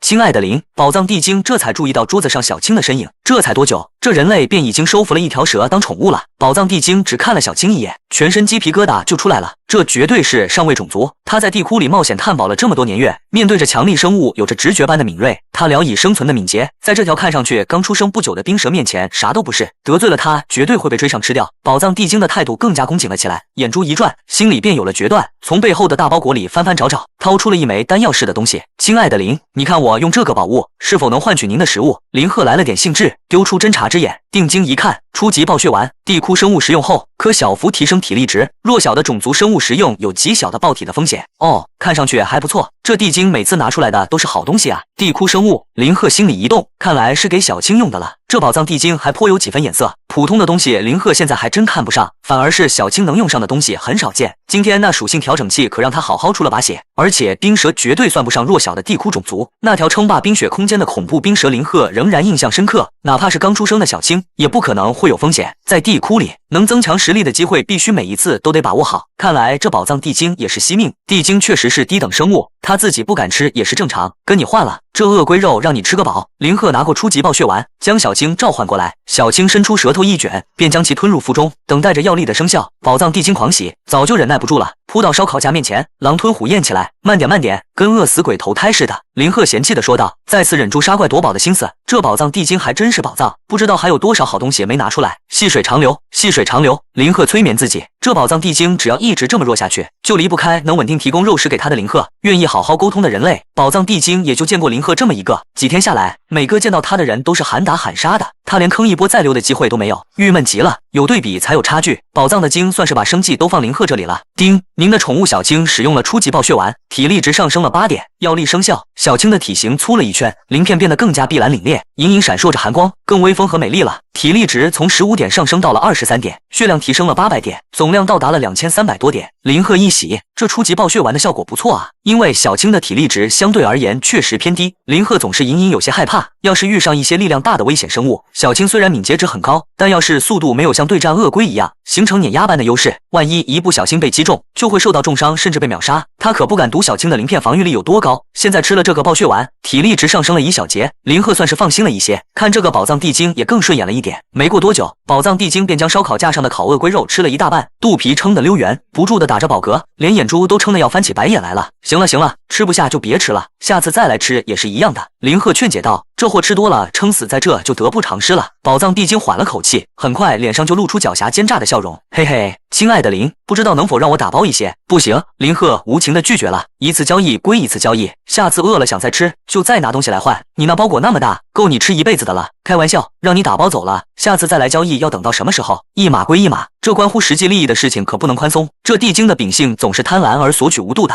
上次想吃霸王餐能放过他，已经算是林鹤心肠软了。好的好的，亲爱的林，小算盘没打成。宝藏地精陪笑道，他也不失望气馁，有一棍子没一棍子的事儿，反正天大地大，吃饱了最大。宝藏地精吃饱后一溜的走了，林鹤掏出一个松罐果，再丢给小青一个，坐着消消食。很快休息好了，林鹤收拾好身边的道具，今天的铁锹次数还有不少，得接着干活了。拿出窥探地图，林鹤常规的绕着洞窟走了一圈。走着走着，林鹤脸上露出喜色，一个宝箱图案出现在了窥视地图上面。宝箱，而且不是黑铁宝箱。黑铁宝箱林鹤见过，在第一天来到地窟就开到过了一个，喝不溜秋的满是锈迹，里面也没啥好东西。窥视地图上这个宝箱通体银白色，看着就比黑铁宝箱要高级，应该是白银宝箱。白银级的物品，无论是什么，对林鹤现在来说还是很有用的，值得期待。但是窥视地图上除了一个白银宝箱，宝箱面前还显示着2条蜈蚣，嗜血蜈蚣。地窟生物在夜晚视力下降，攻击性降低。窥视地图上的信息给的很有限，但足够有用，看来这是个守护空间。嗜血蜈蚣有着2条，不知道战力如何，但没有必要冒险。既然知道他们在夜晚的战斗力一定会下降，现在就没有必要就跟他们对上。稳妥点总不是坏事，小心才能使得万年船。过了傍晚6点，地窟顶端的荧光便会逐渐变暗，直到12点整才会完全熄灭。在这个时间段内，林鹤决定再寻觅时机，一举建功。林鹤在等待夜晚来临的过程中，随手做了些家具，在正院和侧院添置了一些玩具和农具。没过多久，夜晚就来临了。过了傍晚1个多小时，洞窟内的光亮程度已经降到了白天的一半。林鹤在洞穴内打了几个火把，先让眼睛逐渐熟悉亮光。深吸一口气，林鹤向着嗜血蜈蚣方向的石壁猛地挖去，下了几铲子，不同的系统提示音传来。叮，恭喜你挖开了一面石壁，发现了一处守护空间，2只守护兽嗜血蜈蚣正朝你袭来。挖通空间的一刹那，林鹤猛地朝前方丢入几个火把，赤亮的光芒照耀了整个守护空间。本来在夜晚视力有所下降的嗜血蜈蚣被强光对到脸上，顿时变得像无头苍蝇了起来，连林鹤在哪里有分辨不出来了，到处乱窜。林鹤一头黑线，丢了个侦察之眼。嗨，很弱吗？亏我还那么小心翼翼的，跟之前遇到的巨型蜘蛛差不多一个水平，敏捷值还可以，体力、力量和外壳的防御力都不太行。嗜血蜈蚣到处乱爬，林鹤也懒得追上去用铁斧砍了，也没放出小青去锻炼啥的，咬得一嘴毒可不好办。林鹤具现出弓箭，用它们练习起了准头，咻咻咻，10几20箭射去，空了几箭，大部分都射中了。2条嗜血蜈蚣发出吱吱的叫声，被射成了筛子，几下就倒了，相当的轻松。林鹤耸耸肩，摸了摸小青的舌头，上去搜刮一下战利品。节肢类的生物都是掉落的肢体类材料吗？林鹤心里露出几分疑惑。这次是蜈蚣节肢，经过100倍增幅，有了200条，看样子跟上次的蜘蛛节肢一样，可以用来锻造剑矢，以后木剑可以退休了。收获一般，林鹤也不在意。大头是这2只守护兽守护的宝箱，林鹤兴致冲冲的在这个守护空间搜索起来。很快，一个显眼的白银宝箱闪耀着银白色的光芒，出现在林鹤面前，丢出一个洞察之眼。白银宝箱，玩家探索资源或击杀白银级异兽有几率获得。打开宝箱可以获得食物、水、黄铜级装备、图纸等，有小概率几率获得白银级装备。图纸看来还算幸运，这2只守护兽明显不是白银级的。林鹤搓了搓手，又摸了摸小青，准备开箱，默默按下打开按钮，随着啪嗒一声，宝箱应声而开。与此同时，熟悉的声音响起：叮，你打开了一个白银宝箱，获得了附魔基础绿皮书1本，可用于初级附魔。附魔基础绿皮书，林鹤眼中一亮，运气不错，又是一大游戏因素。相比于一些普通装备，这类技能书林鹤更想要。使用侦察之眼，附魔基础绿皮书，可用于初级附魔。使用魔晶石附魔，可以增加装备速度。使用坚壁石附魔，可以增加武器强度和耐久度。坚壁石还不知道长什么样子，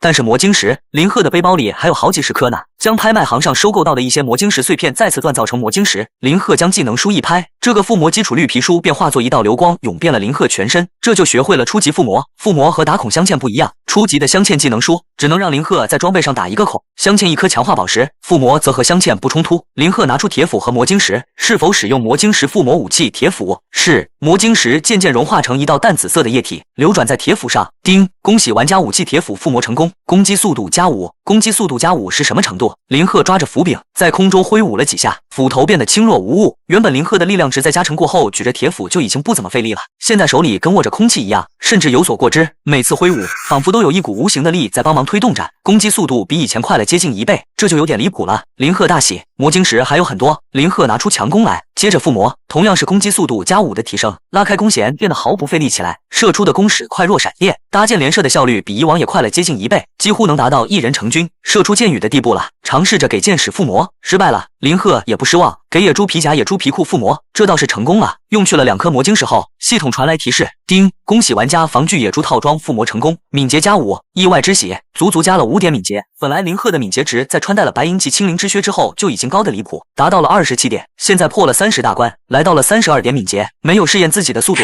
林鹤顺便将青灵之靴也附魔了一下。可能是白银级装备的品级在现阶段过高，附魔增加的幅度倒是不大，只增加了2点，但林鹤的敏捷总值已经来到了34点。林鹤原地跳了下，试着跑动2圈，落脚几近无声，迅捷如风，速度已经反超小青了3点。林鹤的心扑通扑通的跳着，果然每次遇到这种技能书都会使自己的战力上升一大截，好不容易才平复心中的波澜，这得好好庆祝一下。铁锹的使用次数剩下2-3次，也不急着用了。林鹤翻找了下背包，眼前一亮，吞了口唾沫。昨天在商店扫货时买到的东西似乎能派上用场了。谁的铁锹今天的使用次数还没有到达上限？地窟不远处，潘航喘了口气，向身后的2人询问道：“我的还有2次，前面的我来挖吧。”一个瘦小的男子走上前说道：“他们3人是一个小队，这几天下来互相扶持，生存状况也勉强算是过得去，和小部分积极探索的人有着一样的共识。每天铁锹的挖掘次数最为关键，一次都不能浪费，必须用完才有机会碰到更好的机遇。”唰，石壁被挖开，一阵和地窟顶端不同的亮光映照在3人的眼眶中。潘航一惊，闷声道：“警戒，有状况！”但系统没有提示，眼前的是一栋2层的小别墅，有2米多高的围墙围着，似乎还有不大的2个院子。别墅2楼露台传来人声和一阵阵香气，这香气萦绕在潘航3人鼻端，使他们的口腔不断分泌着唾液。好香啊！这几天啃面包果子，嘴巴都淡出鸟来了。潘航思忖着，这是碰到 NPC 了。地窟内不仅仅有敌对的见人就扑的地窟怪物，同样是有着人形的 NPC， 可以沟通交易。他们之前也遇到过，买到了不少好东西。潘航踌躇了一下，给身后的2人使了个眼色，让他们先把武器收起来，上前敲了敲红木质的大门：“请问这里有人吗？”潘航小心地问道。正在2楼打火锅的林鹤，早就在这3人来到这洞窟的第一时间就发现了他们，却没有太过在意。毕竟以他现在的实力，遇到大部分人都是一刀秒。这3人看起来挺识相的，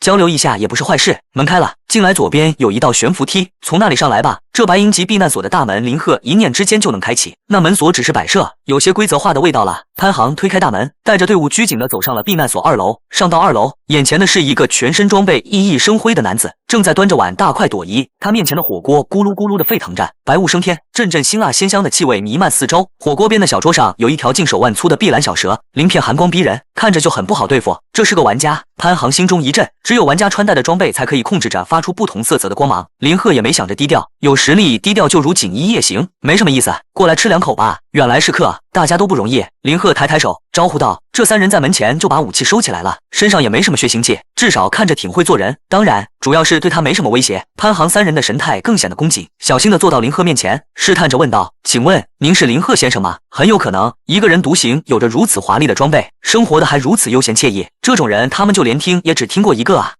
是我。林鹤随意地蘸了蘸料，吃下一口鳄龟肉，还真别说，这鳄龟肉够嫩，打火锅也是一绝。果然，潘航脸皮一抖，遇上大神了。那么这栋房子，潘航发现自己的嗓音有些干涩。哦，这是我的避难所。平静的回答传来，潘航心中怒吼，别人的避难所跟个别墅似的，我们还跟乞丐似的流浪呢，货比货得丢，人比人气死人啊，跟吃了几十个柠檬似的，酸溜溜的，这可真是太让人羡慕了。潘航苦笑道，倒是并没有什么嫉妒的情绪，能在排行榜霸榜这么久的男人，想想都知道很不好惹。潘航回头看着俩同伴，眼中都冒起了崇拜的小星星。没办法，当人和人的差距过大时，就只剩下膜拜了。毕竟这几天地窟里里都是这个男人的传说，有些人连以前国家的总统都忘记叫什么名字了，却对林鹤的名字如雷贯耳。系统公告后，潘航也知道林鹤拥有着白银级的避难所，但他们连黄铜级的都没有，哪里知道白银级避难所跟个别墅似的，冲击性确实有点强。吃吧吃吧，别愣着了。林鹤看着他们，跟见到偶像似的，递上碗筷，笑道。潘航三人接过碗筷，连忙称谢，小心翼翼地品尝起来，然后便开始狼吞虎咽。没办法，太香了，潘航几乎都要热泪盈眶，总算是吃到一口热的了，这才叫生活啊！他们这几天过的这叫什么？不堪回首啊！林鹤叹了口气，大部分人都还不好过，像他这样的确实仅此一家，但他也做不了太多，遇到了能帮就帮上一把，看不见的就当不存在了。没过多久，潘航三人便吃得肚皮溜圆，抹了抹嘴。潘航犹豫了一下，感谢林先生的款待，这是我们这几天收集的资源。林先生，你看上什么了？就当做这顿饭的饭钱吧。将自己背包空间的物资展示给林鹤看，让他挑选。林鹤笑了笑，这确实是个实诚人啊。算了，一顿饭而已，还收什么钱？大家相互扶持嘛，就当交个朋友了。瞄了眼他的背包，没什么稀罕的东西，就不贪这种小便宜了，落个好名声也不错。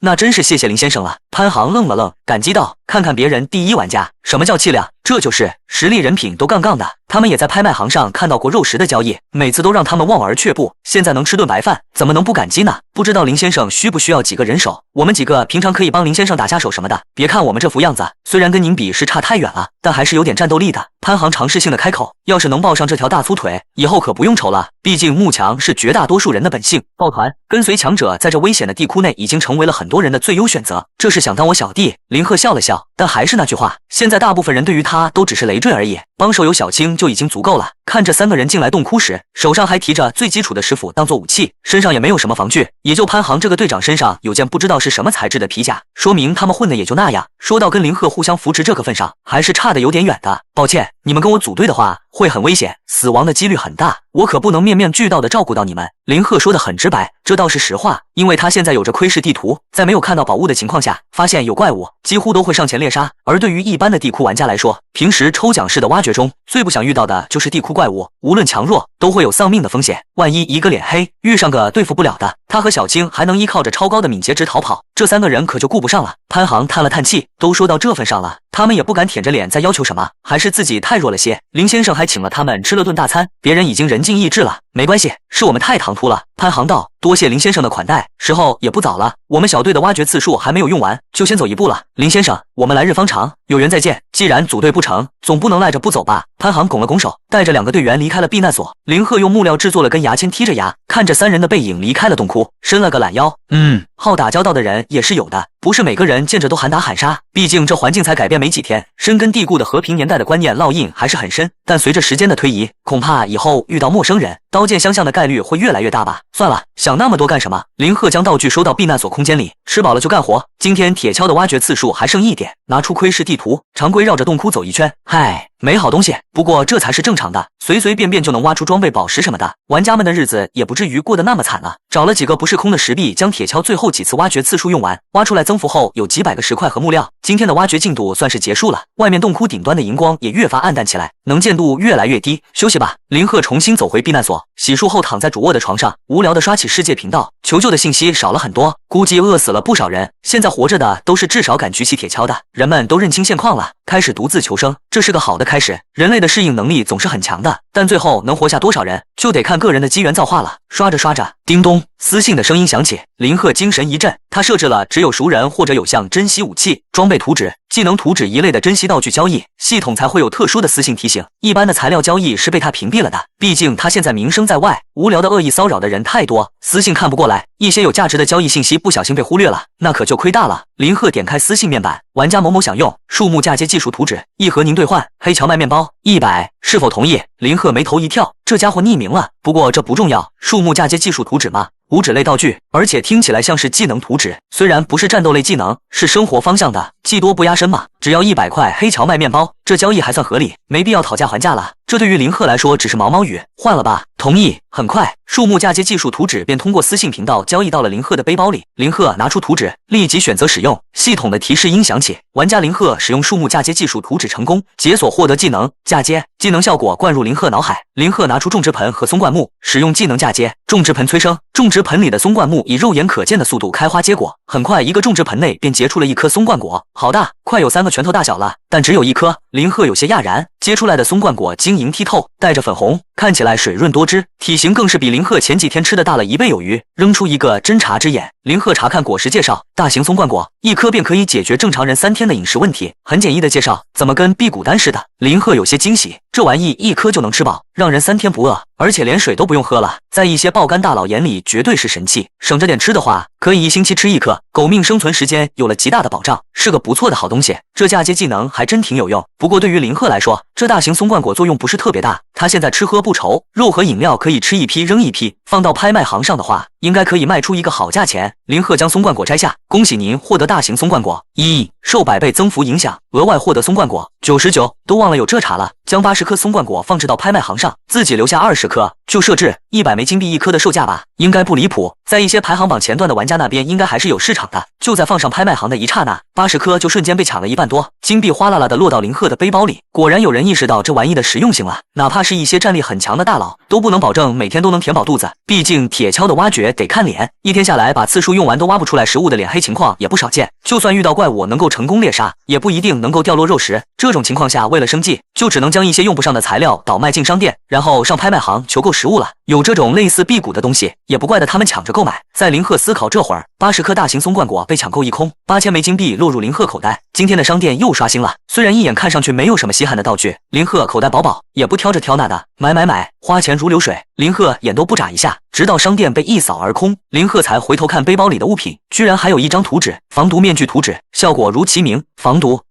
以后说不定有派上用场的时候，先制作了吧。林鹤看了眼制作所需的材料，看上去没有什么稀有的，皮革、玻璃一类材料。虽然背包里数量不足，直接到拍卖行上面去求购就是了。挂上200瓶功能性饮料，设置好兑换比例，功能性饮料一售而空。制作材料很快就凑齐，还有所剩余。是否制作防毒面具？是，正在制作中。恭喜您，防毒面具制作成功。行吧，将其放到背包里。对突发事件的抗压手段又多了一个。林鹤打了个哈欠，今天能做的事算是已经做完了。虽然每天都累得不行，但这种实力稳步提升，牢牢将未来握在手中的感觉的确很棒。林鹤上下眼皮开始打架，他摸了摸小青，将她放到枕头旁边。晚安，祝你好梦，小青。小青丝丝的舔了舔林鹤的手指，盘成一团。刚出生的一天，却过得丰富多彩。在白银级避难所内，无需担心生存的威胁。林鹤和小青沉沉睡去。次日，林鹤起来签到，恭喜你完成签到，获得矿泉水100，黑荞麦面包100，受100倍增幅影响，额外获得矿泉水9900，黑荞麦面包9900，还不错。最近使用功能性饮料的地方有点多，库存减少了不少。这1万瓶水算是又补充了一大口弹药。用功能型饮料生产器耗费4000瓶水制造出2000瓶饮料。林鹤随意的和小青吃了个早餐，小青吃生肉，林鹤吃了2块面包填填肚子。那大型松冠果倒没必要吃，留着等交易或者弹尽粮绝的时候都是不错的选择。铁锹的使用次数刷新，林鹤拿出窥视地图，走向昨晚最后几铲子挖出的洞窟通道，绕了一圈，又有个白银宝箱。林鹤一喜，开门红啊今天。不过这白银宝箱周围怎么烟雾缭绕的，白烟升腾，跟个仙境似的。难道里面有什么怪物？是个守护空间。林鹤提高警惕，一手拿出铁斧，让小青也做好准备。1铲子2铲子，恭喜你挖开一面石壁，发现了一处空间，里面果然跟窥视地图窥探的一样，充斥着白烟，但没有怪物袭来的系统提示。林鹤小心翼翼地走进去，没走2步，林鹤头一晕，脚下打了个摆子。林鹤心里一惊，系统传来提示，您受到毒瘴侵袭，已中毒，每秒血量扣除20点。毒瘴，靠，居然没想到这点，什么仙境啊？这毒瘴还有白色的，要是红红绿绿的，林鹤也不会这么大马哈的一步进来了。林鹤连忙将背包里的防毒面具戴到脸上，看向状态栏，血量仍在扣除，不过中毒持续时间在稳定流逝，看来是有用的。林鹤松了口气，心中打了个寒战，看向手臂上的小青，妈的，小青也中毒了，被毒瘴毒倒，整条蛇蔫了，陷入了虚弱，奄奄一息的样子。林鹤连忙从毒瘴空间退回挖出来的通道里，毒瘴被空间封锁住了，没能跟着蔓延出来。他看向小青的状态栏，中毒状态持续时间在流逝，但还有1分多钟才解除。小青的体力值才只有22点，现在血量值已经掉下了2000点。等到中毒状态解除，整条蛇尸体都凉了。林鹤将小青放在通道里，冲回毒瘴空间。在拍卖行上求购解毒药剂已经来不及了，只能祈祷白银宝箱里有救命的物品，将小青带在身上进毒瘴空间有中毒程度加深的风险，说不定死得更快。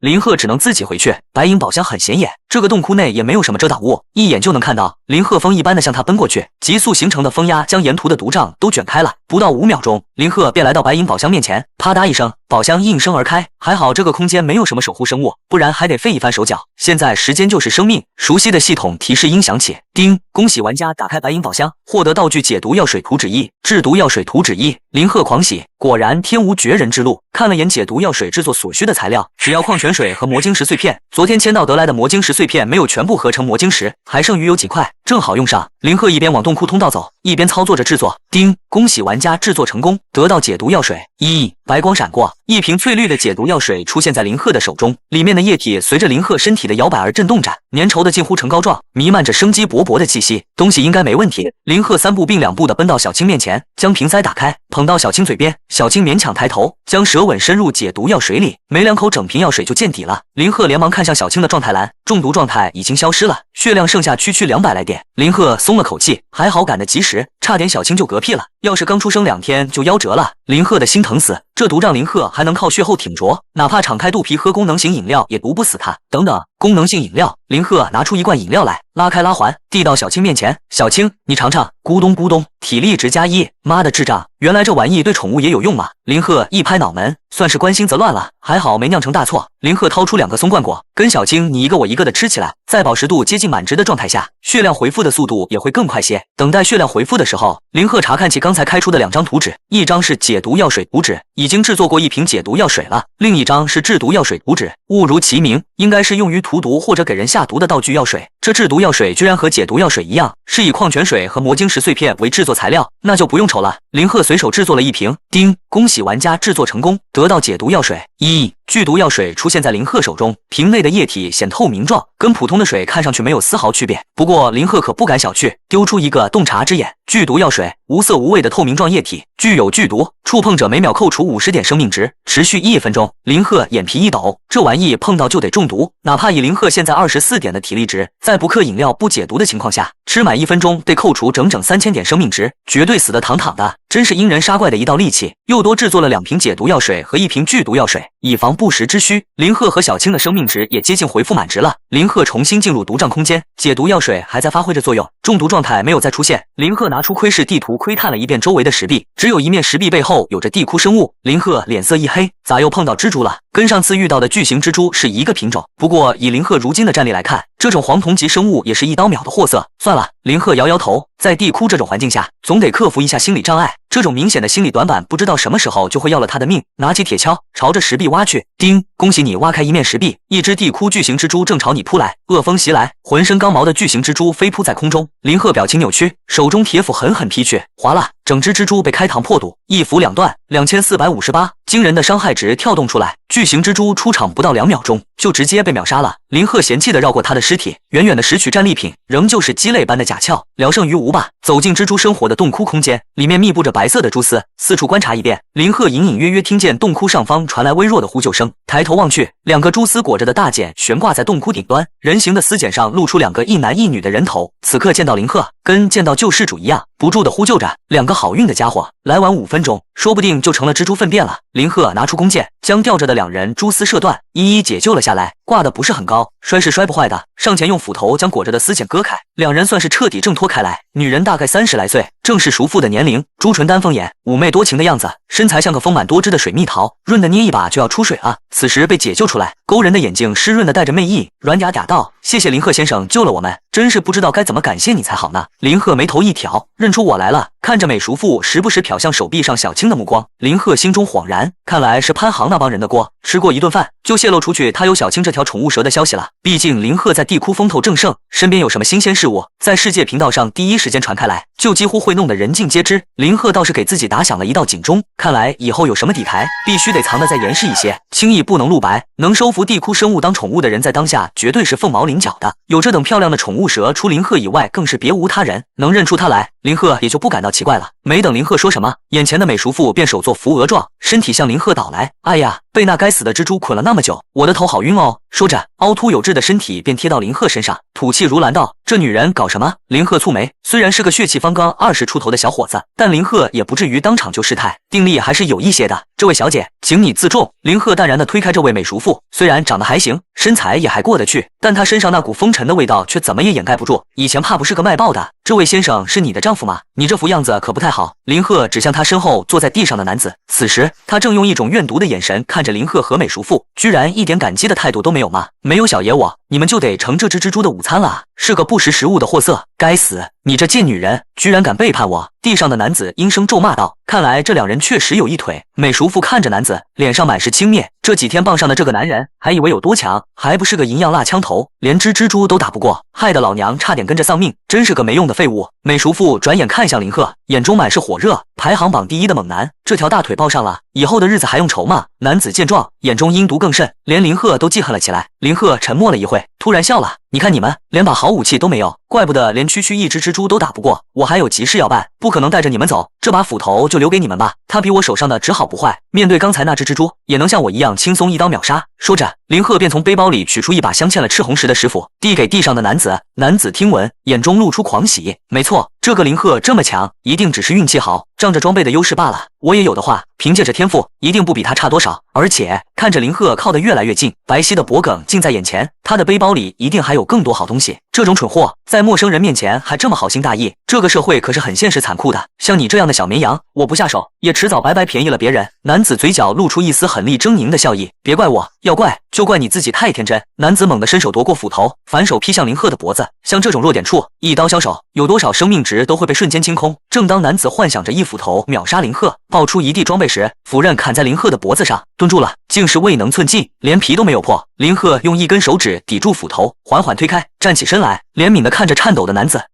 怎么可能？男子瞳孔放大，嘴唇发抖。太弱了，真是太弱了。林鹤淡淡道，没有30点以上的力量值，连我的防都破不了。野猪套装给林鹤家的防御值足足有30点，这个男子差得太远，有武器之力相助都破不了林鹤的防御，足可见林鹤和一般玩家的差距，还真敢下手啊！这种人连救命恩人都能下得了手，真是没救了。林鹤摇摇头，我中毒了。什么时候？男子突然尖叫起来，发现自己的血量正一节一节的消失，脸色逐渐发干。诺，给你的那把斧头斧柄上。林鹤戏谑道，这是对他的一个考验，要是能忍住林鹤露出来的破绽不动手，林鹤还能饶他一命，给他解毒药水也不一定，主要还是想试试剧毒药水的效果。现在看来效果不错，生效极快，血量在没有毒抗和解毒药水的情况下，也是50.1秒的扣，就是用在这种孱弱的人渣上面，显得有点浪费了。男子听闻，吓得一把丢下手中的斧头，我中毒了，你怎么可能没事？这斧头可是林鹤亲手递过来的。男子状若癫狂，他的体力值只有13点，在中毒的buff下，连半分钟都撑不过去，更别说坚持1分钟了。林鹤也不想对一个死人解释太多，虽然他也不清楚解毒药剂的效果是持续一段时间，还是算更为玄学的药力总量，还是吃过一次解药便永久免疫剧毒药剂的毒性，这仍未可知。不过倒不是特别重要，可以留待以后验证。眼看着男子的脸色从雪白变青，最后变成紫红色，刚露出哀求的神色，却连话都说不出来，没过几秒就咽气了。想杀人就得有被杀的觉悟，这简单的道理怎么就不懂呢？接受不了就别这么一副恶贯满盈的模样啊！林鹤叹了口气，这种人还真是不少见，蠢货真是一堆又一堆。剧毒药剂的效果挺好，但以后面对这种弱鸡就没必要用上这个大杀器了。简单来说，就是一斧头结果的货色，有些浪费了。看了眼男子死后爆出来的东西，林鹤撇撇嘴，面包和水和一把普通的小斧头，捡都懒得捡。回头，背后的美叔父压下心里的惊恐，勉强扯起一个笑容。林鹤先生，这个丑男活该被你杀死，也不照照镜子看看自己，你看能不能带我一起走呀？我可以做很多事情哦。说着，便媚笑着又挺着胸脯贴向林鹤。林鹤眉头一皱，将斧头一横，抱歉，我没有精力照顾你，求人不如求己，在地窟里自己的实力才是王道，你自求多福吧。开玩笑，连前面的潘行3人看上去有点战斗力的他都没有收下当小弟，留个摆明是累赘的女人是吃饱了撑的吗？说不好听的，就是当炮友也不够格啊。楚然那个年轻水嫩的小白菜不香吗？为啥要选个年纪大的欧巴桑啊？哎呀，小哥哥别那么冷漠嘛，姐姐我会很多。叔父仍然不死心，甚至婀娜的泄出了点春光，想诱惑林鹤。滚，再上前就别怪我不留情面了。林鹤将铁斧一推，斧刃闪烁着寒光，冷声道，再想到他和之前的猥琐丑男有一腿，这种是人就能上的破鞋跟公交车似的，林鹤更加感到恶心了。叔父这才停住动作，讪笑一声，不甘地离开了洞窟。看着他离开后，林鹤才将东西收拾回背包，查探起整个洞窟的情况。洞窟布满了蛛丝，却仍发现了一些物品。在洞窟的角落处，有着一个蛛丝缠绕着的丝茧和一个漂流瓶式的瓶子。林鹤蹙眉，不会还有被蜘蛛捕捉住的人类吧？不过茧的大小不对，只有半人大小，裹得严丝合缝的样子。无论里面是什么生物，怕是都死透了。算了，挖开看看吧，说不定还有口气呢。林鹤走上前，用铁斧割开丝茧，露出来的是一种奇特生物的尸骸，这模样有些熟悉啊。林鹤摩挲着下巴，努力回想着，就像是虚空遁地兽。林鹤一拍手，对，这玩意就长得跟雷克赛似的，没有眼睛，依靠着与生俱来的强大的听能力捕食猎物。不过看起来死了有段时间了，拾取部落战利品。林鹤丢出一个洞察之眼，即将产卵的盾的雌兽已死亡。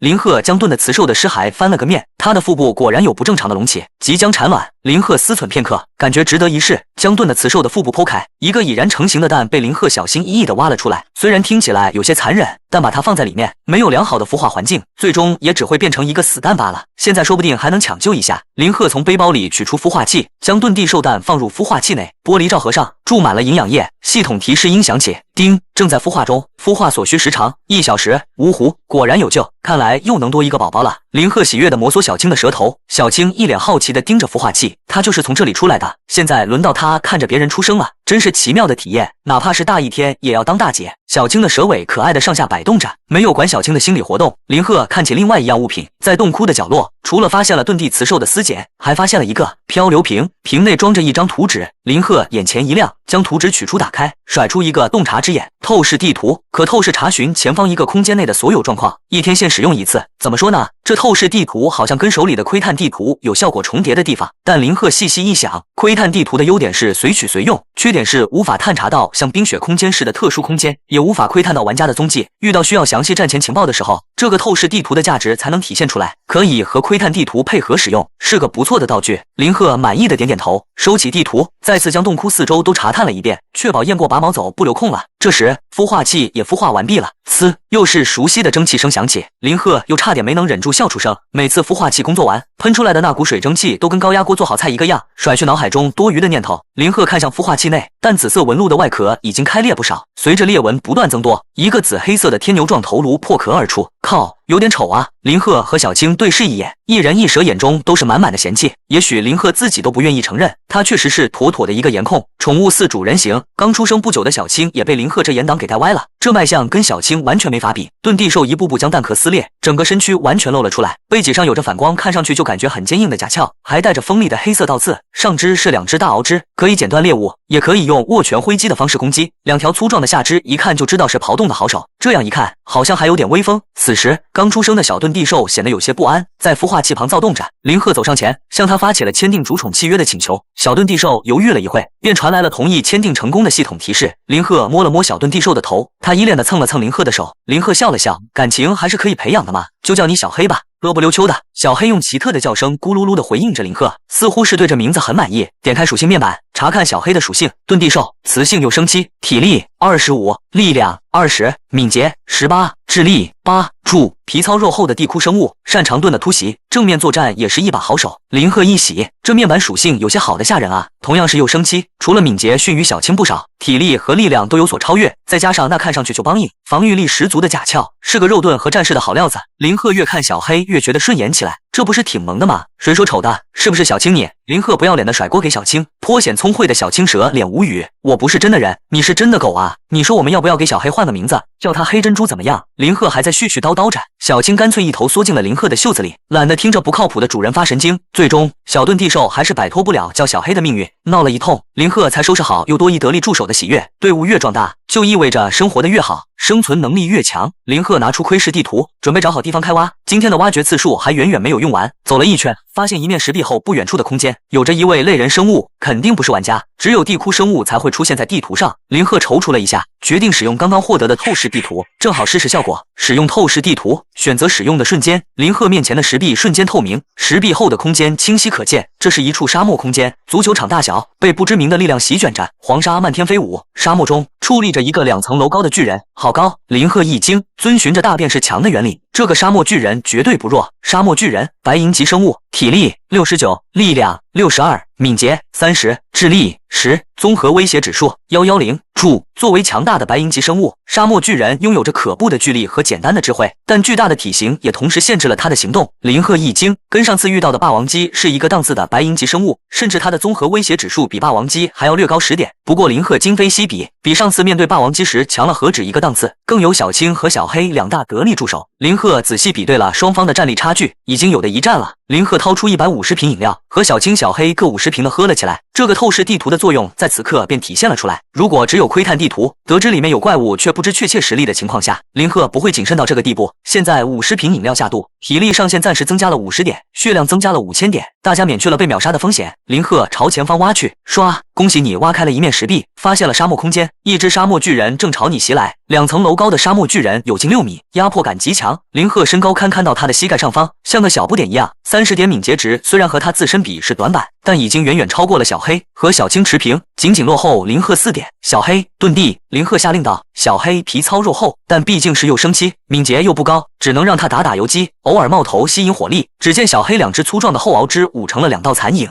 飞快地将沙子刨开，整只遁地兽便遁入了地里。小青去钻他耳朵。虽然沙漠巨人的敏捷和小青持平，但小青在他面前和一根牙签差不多。以小青的灵活，巨人连他的尾巴都摸不到，只消2、3窜，小青便躲过了沙漠巨人大手的捕捉，来到了他的头颅边，狠狠咬下。吼！沙漠巨人痛声大叫。241，以小青17点的力量，却在沙漠巨人身上造成了200多点的伤害值，直接让他的血量下降了近1/30。看来他柔软的耳内确实是弱点之一。一击建功，小青在他的体表流窜着，就是不下来。沙漠巨人2双大手不断追逐着小青的蛇躯，竟是一时没什么办法。在沙漠巨人的脚边，小黑从地底冒头，抖落身上的沙子，挥舞前肢如前般的双螯，狠狠一剪。58， 20点的力量造成的伤害堪忧。看来这沙漠巨人确实是皮糙肉厚，不过吸引他注意力的效果已经达成了。沙漠巨人向天怒吼，2只拳头如铁锤般抬起，弯腰砸向地面。轰！怪力涌入沙漠，黄沙爆溅开来，恐怖的震荡波自沙漠巨人处向四周扩散。687、700、608，林鹤、小青、小黑的头上分别冒出了鲜红的伤害值，这招是 AOE 技能啊！不过还好，经过50瓶饮料的堆叠，林鹤一众的血量完全抗得住。林鹤松了口气，只要不被他的铁拳直接击中，这种 AOE 伤害吃个10轮都没问题。尝试性的弯弓射箭，50，箭矢造成的伤害不太行，这得射到猴年马月，相剑强化过的箭矢数量也不够。林鹤咬咬牙，小青很灵活，但闪转腾挪的空间太小，迟早会被抓住。小黑要是被踩上一脚，也离死不远了。这俩小可爱能做到这份上已经很不错了，还是得近身作战，分散沙漠巨人的攻击频率。林鹤撸起袖子，手中具现出铁斧，冲上前去。即使沙漠巨人拥有着极大的攻击范围，林鹤以34点的敏捷还是有操作的余地。呼！惊险的躲过沙包大的拳头的挥击，林鹤反手一斧头砍在沙漠巨人的膝盖上。经过附魔魔晶石，镶嵌初级红晶石的铁斧在林鹤挥砍下出现了一道火红的残影。263，伤害冒出，砍得动。林鹤精神一振，沙漠巨人怒吼，全身肌肉隆起，再次弯腰双拳砸向地面，震荡波席卷至四周。林鹤头像被铁锤砸中一般，顿时一晕。铁拳在林鹤的眼中不断变大，林鹤猛地一咬舌尖，剧痛让他的头脑霎时清醒过来，将铁斧举到胸前，斧刃对着拳头一挡，沙包大的铁拳砸到铁斧，再撞到林鹤的胸膛，他直接被击飞了3、4米远。680、750，两道血红的伤害接连在他头上冒出，这2连击有点要命。林鹤爬起来，咽下涌到喉头的鲜血，连续喝下几罐饮料，使有些晕眩的头脑微微清醒，顺便抬下血量，看向沙漠巨人，他的胸膛不断起伏，大口喘气。这种无差别的近距离带控制的 AOE 攻击，他也不可能无间断释放，不然强的有些超规格了。林鹤啐了口带血的唾沫，提起斧头再次冲上前，必须加快动作，等到之前喝下的50瓶功能性饮料10分钟的起效时间一过，就不好对付了。小青不断偷摸着攻击巨人的耳朵，小黑时不时从地底钻出来骚扰。林鹤担当主力，躲避着沙漠巨人的铁拳挥击，实在躲不过时就以伤换伤，喝饮料撑血，风沙迷眼。金铁交击声不断响起，高强度的交战了5分钟，再次躲过沙漠巨人的铁拳挥击。眼看沙漠巨人故技重施，弯腰想使用群体攻击的间隙，林鹤大跨步上前一个身位，卡住沙漠巨人的技能前摇，猛地2斧头连击砍下。264、283，吼！沙漠巨人的最后一丝血量被清空，重重的倒在了地上。呼呼！林鹤吐了几口沙子。白银级地窟生物，以林鹤现在的团队实力，已经可以较为轻松的讨伐了。林鹤心中满是喜悦。小青从巨人的身上爬下，窜到林鹤的手臂上，摩挲了下小青光滑的身躯。干得好！小青从背包拿出一块霸王鸡肉，喂给小青。小黑从沙地中钻出来，双螯触了触林鹤的小腿。林鹤笑了笑，也喂给小黑一块霸王鸡肉，并不厚此薄彼，两小只美美的吃了起来。林鹤活动了下酸痛的手臂，查看起沙漠巨人的战利品掉落，白银级生物的战利品。林鹤现在还是相当期待的，是否拾取？是。恭喜玩家击杀白银级生物沙漠巨人，获得兽人之血1，受到100倍增幅影响，额外获得兽人之血99，终极红晶石。恭喜玩家击杀白银级生物沙漠巨人，获得兽人肉1，受100倍增幅影响，额外获得兽人肉99，兽人血和兽人肉。林鹤脸一黑，有些反胃，虽然是地窟生物吧，但这人形生物的肉还真不太能下得了嘴，这玩意就是天朝人来也受不了吧。港东人吃福建人只是个梗啊，算了，摆拍卖行吧。战利品不止如此，还有一道提示音响起：恭喜玩家击杀白银级生物沙漠巨人，获得白银级武器兽人的大腿骨，可镶嵌。林鹤欣喜若狂，白银级武器，这铁斧虽然经过附魔和镶嵌强化，还算顺手，但毕竟是黄铜级武器，砍这巨人砍的手都酸了，斧刃都几乎砍钝了。终于是能鸟枪换炮了，拿起这根大骨头，用洞察之眼查看属性，兽人的大腿骨，白银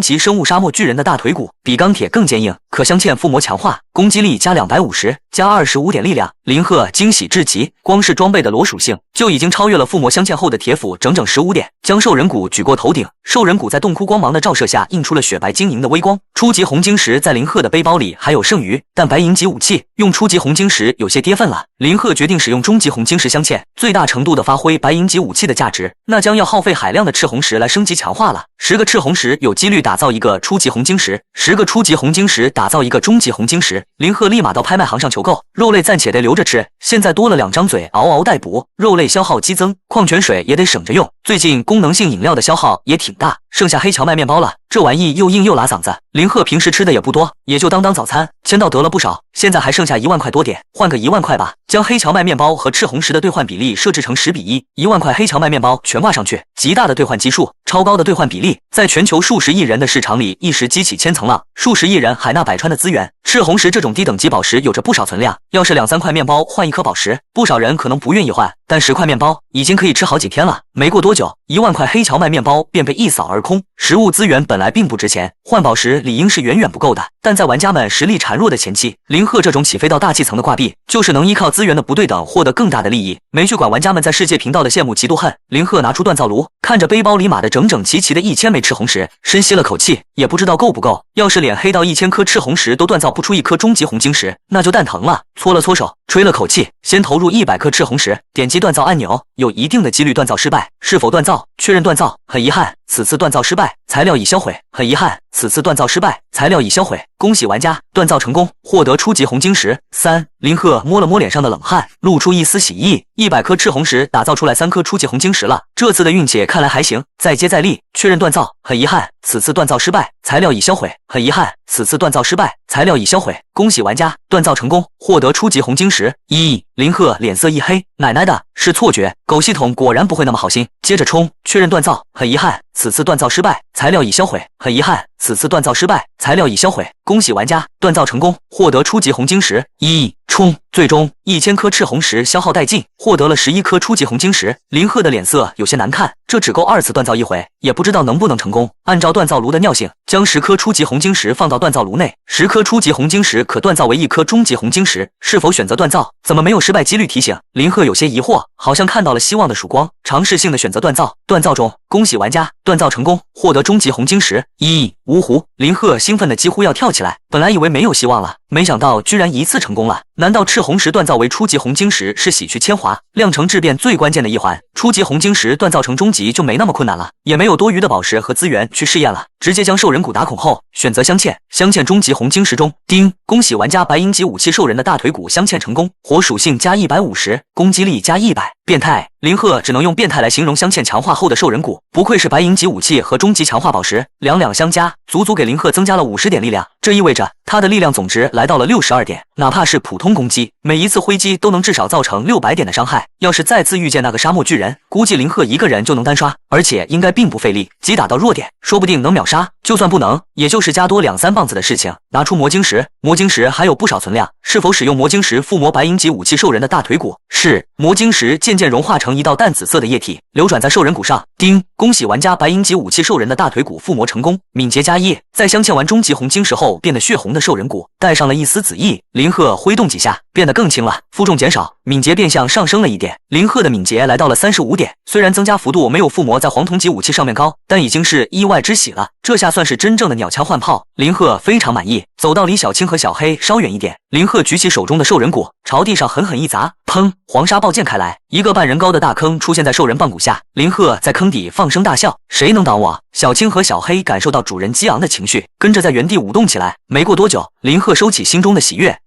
还是有怪物能挡我的。那条冰雪空间的几十米长的冰蛇就可以。想到这茬，林鹤才冷静下来。以他如今的实力面对他，心中还是稍有压力。他手里有传送卷轴，可以传送回冰雪空间，但还是没有把握对上冰蛇，死亡的几率还是很大。不能膨胀。林鹤爬出半人坑，收拾好战利品，招呼小青小黑跟上。今天铁锹的挖掘次数还有剩，不能浪费，得继续前进了。拿出窥视地图，窥探四周。一棵小树出现在地图上，树叶青翠欲滴，有花蕾含苞待放。这树是什么宝物？林鹤稍感好奇，毕竟凡物不会出现在地图上。林鹤拿起铁锹，直接开挖，唰！恭喜你挖开一面石壁，发现一棵糯米果树，石壁像豆腐一样被挖开，一阵扑鼻的清香飘来。林鹤眼前一亮，糯米果树，糯米果是什么果子？林鹤走进洞内，四处观察一番，是个普通的洞窟空间，连守护生物也没有，省了一番力气，绕着糯米果树走了一圈。林鹤有些犯难，这果树明显还没成熟啊，花倒是长得挺茂盛，难道得两手空空的走？这可不行，干脆整棵树挖走，种在种植盆里，放在避难所里的院子了得了。林鹤一拍手，决定雁过拔毛，掘地3尺，拿起铁锹，围着糯米果树小心翼翼地挖掘起来。叮，恭喜你成功挖掘糯米果树，1受100倍增幅影响，额外获得糯米果树树苗99，100棵糯米果树树苗出现在林鹤的背包里，开始制造种植盆，也耗费不了多大力气，动手指罢了。制作中，恭喜你获得种植盆100。等待制作的过程中，林鹤翻找今天惯例扫货完商店的物品，毕竟是金币大户，没几个人抢得过他。没翻多久，林鹤眼前一亮，催化农药图纸，催化农药图纸使植物快速成熟，100瓶矿泉水可制造1瓶催化农药，这不是玄幻级别的化肥吗？林鹤一喜，将图纸立即使用，100瓶矿泉水而已，虽然不少，但也不缺这100瓶。叮，制作成功，恭喜你获得催化农药1。将100棵树苗全部种植在种植盆内后，林鹤将它们摆得整整齐齐，放在避难所侧院，接着便尝试性的在一棵树苗的种植盆内撒下催化农药。很快，令林鹤感到诧异的一幕便发生了，在撒下农药的刹那，树苗便以肉眼可见的速度开始生长，树枝抽枝发芽，分裂出更多枝干，花蕾不断舒展、成熟、掉落，结出果实。乳白色的果实眨一下眼便长大一圈，直到长成拳头大小，发出了更加清新浓郁的香味。整棵树上结了有10几颗糯米果，林鹤的口腔瞬间分泌出唾液，食欲激增，耸了耸鼻子，饭香，这是饭香。林鹤猴急地摘下一颗糯米果，剥开果实的皮衣，果然里面是粒粒饱满、晶莹剔透的糯米。林鹤啃下一口，不断咀嚼，弹牙甜香的米粒在舌尖融化，顺着食道填入心间，他几乎要哭出来了。尼玛，多久没吃饭了？身为天朝人，没有米饭下肚的这几天，虽然饿不着，但是总感觉不对劲。这2口糯米饭真是绝了，光是干饭，林鹤都感觉自己能干个1斤，但没必要。既然有条件，就没必要委屈自己了。林鹤拿出烧烤架，从背包里取出10几单位的霸王鸡肉，将鸡肉放到烤鸡上。今天要吃个痛快，霸王鸡肉被烤得滋滋作响，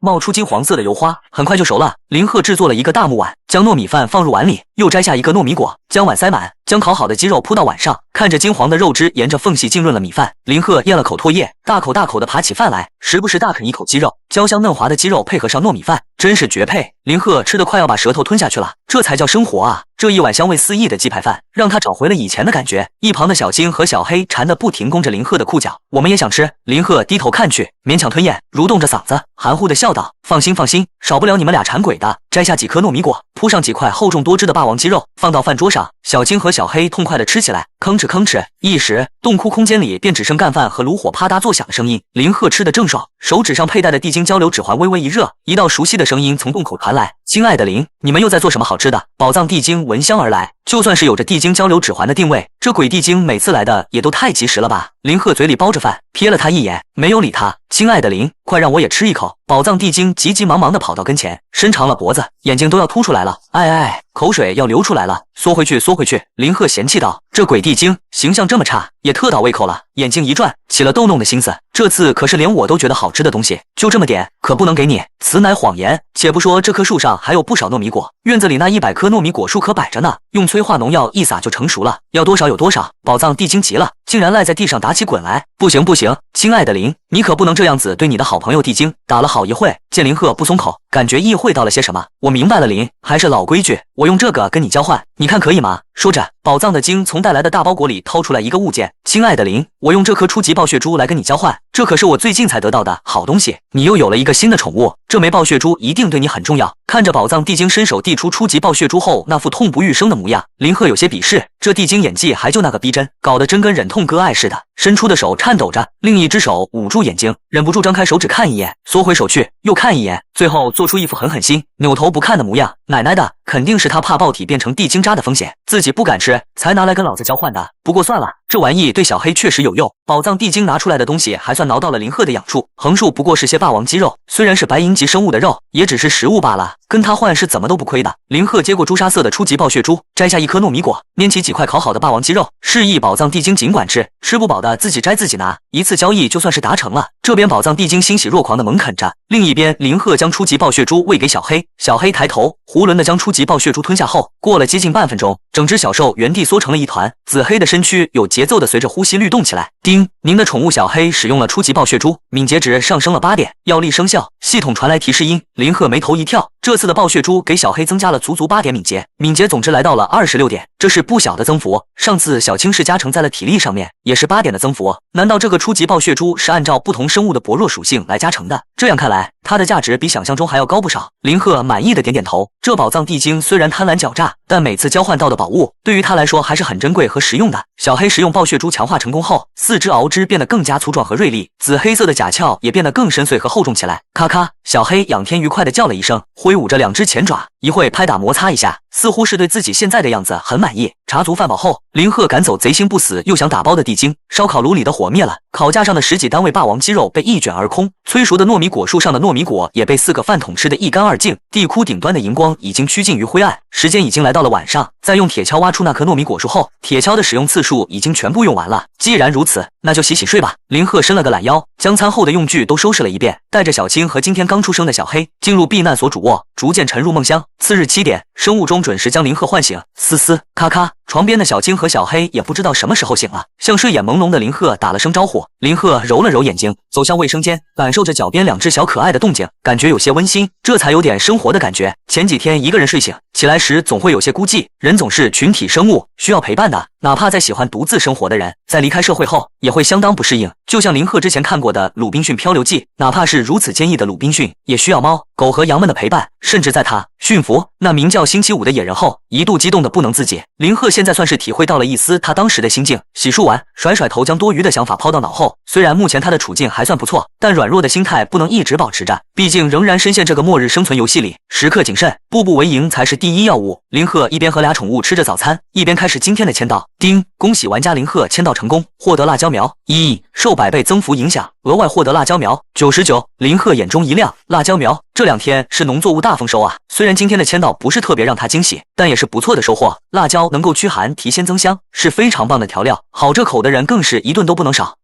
食谱上的味道层次能更加丰富了，是好事。种植盆制作非常简单迅速，一个种植盆需要的材料也仅仅是3个单位的食料。林鹤直接制作了100个种植盆，将背包里的100颗辣椒苗们一一种植到种植盆内。林鹤在每盆辣椒苗中浇入100毫升的水，这便种植成功了。侧院有些放不下了，放一些到正院，顺便将侧院种植的糯米果树和松冠果灌丛浇上水，倒是没有必要全部都用催化农药施肥采收。一个是耗费的矿泉水有些多，100瓶矿泉水只能制造1瓶化肥，1瓶化肥给一棵果树施肥后就快要见底了，这种消耗连林鹤都顶不太住。二是全催熟收割了也吃不完，现在也没有特别缺的资源，拿去卖没什么必要，所以就让它们慢慢长吧，要吃饭的时候催熟收一茬就是了。今日签到的收获处理完毕，林鹤准备开始今天的挖掘。照例拿出窥探地图，林鹤干劲满满的查探起四周岩壁后的情况。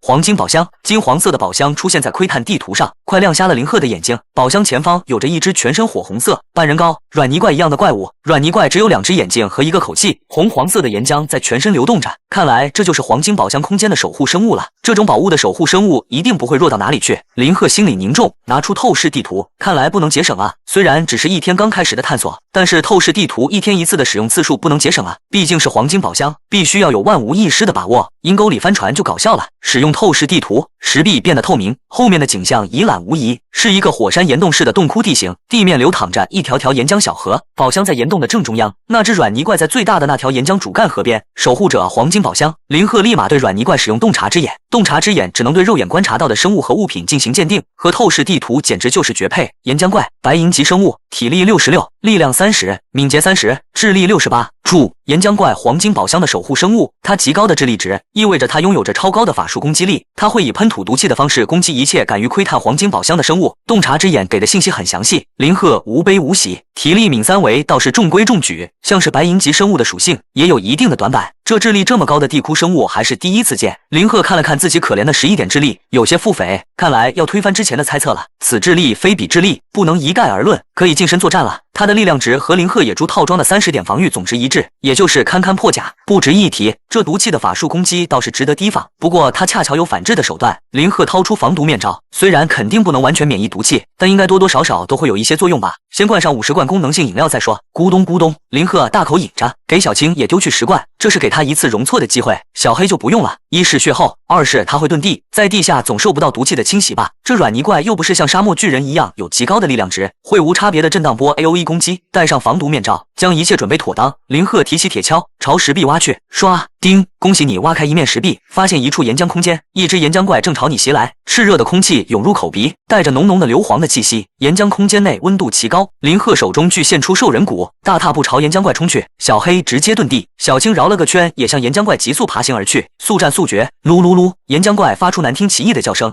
红红绿绿的毒气从他的口气喷出，毒气蔓延的速度很快，一下子便布满了林鹤冲来的道路上。林鹤不管不顾，一头莽进去，208，才200多点的伤害。林鹤心中大定，完全扛得住。在喝下50罐功能性饮料后，他的血量总值已经有7000多点了，哪怕每秒扣200出头的血量，他也能扛半分钟多钟，接近40秒。而40秒，林鹤眼中金光爆闪，足够了。35点的敏捷让他的移动如风，在洞窟内拉出了一道残影，几乎刹那便冲到了岩浆怪的面前，举起兽人骨，狠狠一棒子砸下，680，恐怖的伤害值出现在岩浆怪脑壳上空。虽然这个岩浆怪有没有脑壳都有待商榷，毕竟整只怪物都是一滩烂泥一样的史莱姆，但这伤害已经不需要弱点攻击了。岩浆怪的血量暴跌1/10，小青此时也来到岩浆怪身后，猛地100尾，167，聊胜于无吧。小黑从地面钻出来，带起几块飞溅的碎石，就是两钳子捡向岩浆怪，201，两只宠物造成的伤害大概抵得上林鹤半棒子。岩浆怪见势不妙，疯狂蠕动身体，一边拉开身位，接着喷吐毒气，只要增加毒气的浓度，还有磨死林鹤一众的可能。不过林鹤怎么会给他这样的机会？一眼就洞悉了他的想法。宜将胜勇追穷寇，林鹤贴身猛追，以岩浆怪30点的敏捷值根本摆脱不开林鹤的追击，大力挥动手中的兽人骨，血红的兽人骨仿佛轻若无物，砸在岩浆怪身上却重如泰山。哼哼哼，连续几棒子下去，岩浆怪体表的岩浆都被砸得爆散开来，露出了丑陋的灰黑色身躯。林鹤丝毫不留情，这些地窟守护生物仿佛生来就与人类为敌，根本无法沟通，像宝藏地精那样能与人类沟通甚至交易的存在，哪怕战斗力孱弱，绝对是地窟生物中少数中的少数。连续6、7棒子下去，配合小青和小黑不时的偷袭，岩浆怪的血条被清空，彻底成了一滩烂泥。此时从进攻开始到战斗结束，才过去了区10秒钟罢了。林鹤站在原地有些发愣，因为中毒而不断下降的血量也停在了一个相当健康的血线上。就这，白银级生物就这吗？有点弱啊。是的，短短几天的时间里，林鹤从面对第一只白银级生物霸王鸡要险象环生，依靠着霸王鸡战前受伤甚至残疾，再加上疯狂嗑药，才侥幸取胜。到面对沙漠巨人时要和小黑小青讲究些战术智取，再到如今莽着10秒钟内解决岩浆怪，这实力进步之快，程度之大，相当惊人，堪称逆天。连林鹤自己都有些愣神，原来小爷这么强了吗？在大部分玩家还处于组队面对黑铁级生物，小部分精英能独自猎杀黑铁级生物的时候，林鹤已经能单刷白银级生物了。这场战斗说白了，小青和小黑占到的比重极低，他甚至感觉不到什么压力就结束了。嗨，林鹤叹了叹气，高手寂寞啊。林鹤收起心中的感慨，望向岩浆怪背后不远处的黄金宝箱，搓搓手，准备开箱。什么？岩浆怪的战利品？这玩意啥都没有掉落，白银级生物居然一穷二白。现在跟林鹤说黄金宝箱内没有什么好东西，打死他都不信。点击打开按钮，林鹤暗暗祈祷，随着啪嗒一声，宝箱应声而开。与此同时，熟悉的声音响起，叮，你打开了一个黄金宝箱，获得了终极蓝晶石1枚，受玩家天赋影响，额外获得终极蓝晶石99，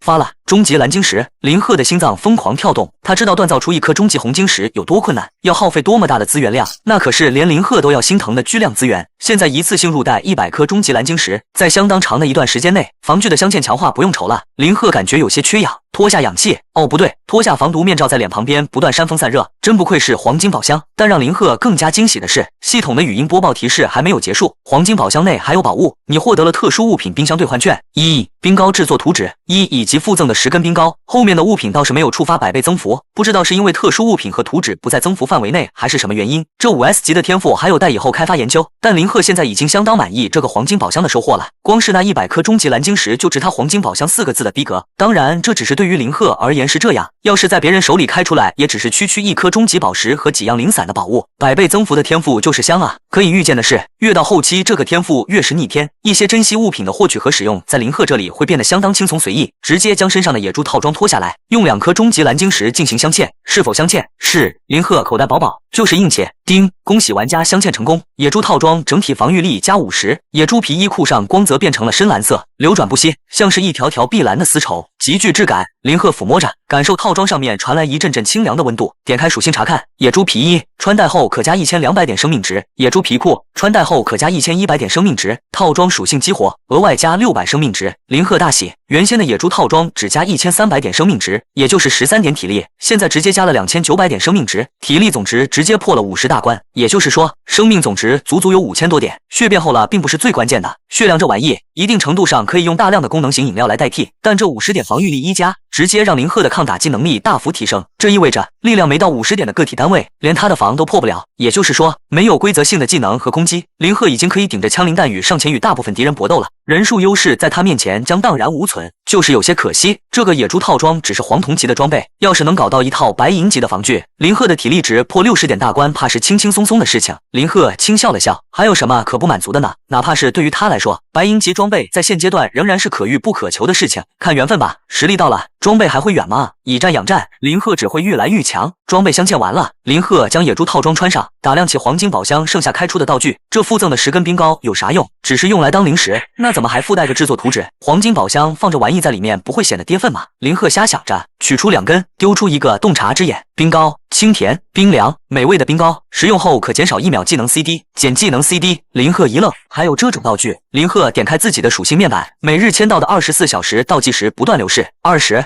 34、55、20、34、54。一边盯着倒计时，一边啃下一口冰糕。20、34、50、20、34、48。天赋技能的 CD 也能减，林鹤兴趣来了，但很快又冷静下去。但这吃1根才减1秒钟，不顶用啊！虽然还蛮好吃的，清甜又不至于甜到齁，冰冰凉凉的，在这岩浆空间里吃的还真挺爽。大口咬了2口，3两下就吃完了1根。这根苹果味比较重，还带点菠萝的酸，味道确实不错。林鹤缩了缩冰糕棍，随手一丢，吃1根倒不怎么费劲儿，但要是真为了捡着24小时天赋的 CD， 那怕是吃的嘴麻了，嘴唇冻掉了都减不了几分钟。林鹤撇了撇嘴，聊胜于无吧。哦对了，还有这个。林鹤从背包里掏出毁灭宝石碎片，从上次使用过后，72小时的装备技能 CD 还没有转完，试试能不能捡这玩意。又吃了1根，紧盯毁灭宝石 CD， 嚯，连这也能捡。不过还是那句话，吃1根减1秒不顶用啊。这根是橘子带点猕猴桃味的，呵，竟然还有不同口味的啊，整得挺复杂。林鹤拍拍屁股，站起身来。小黑和小青又在扒拉林鹤的裤腿，得了，这俩馋孩子也馋了。眼瞅着林鹤连吃2根不分给他们尝尝，还急眼了。林鹤笑了笑，弯腰给小青和小黑一人1根。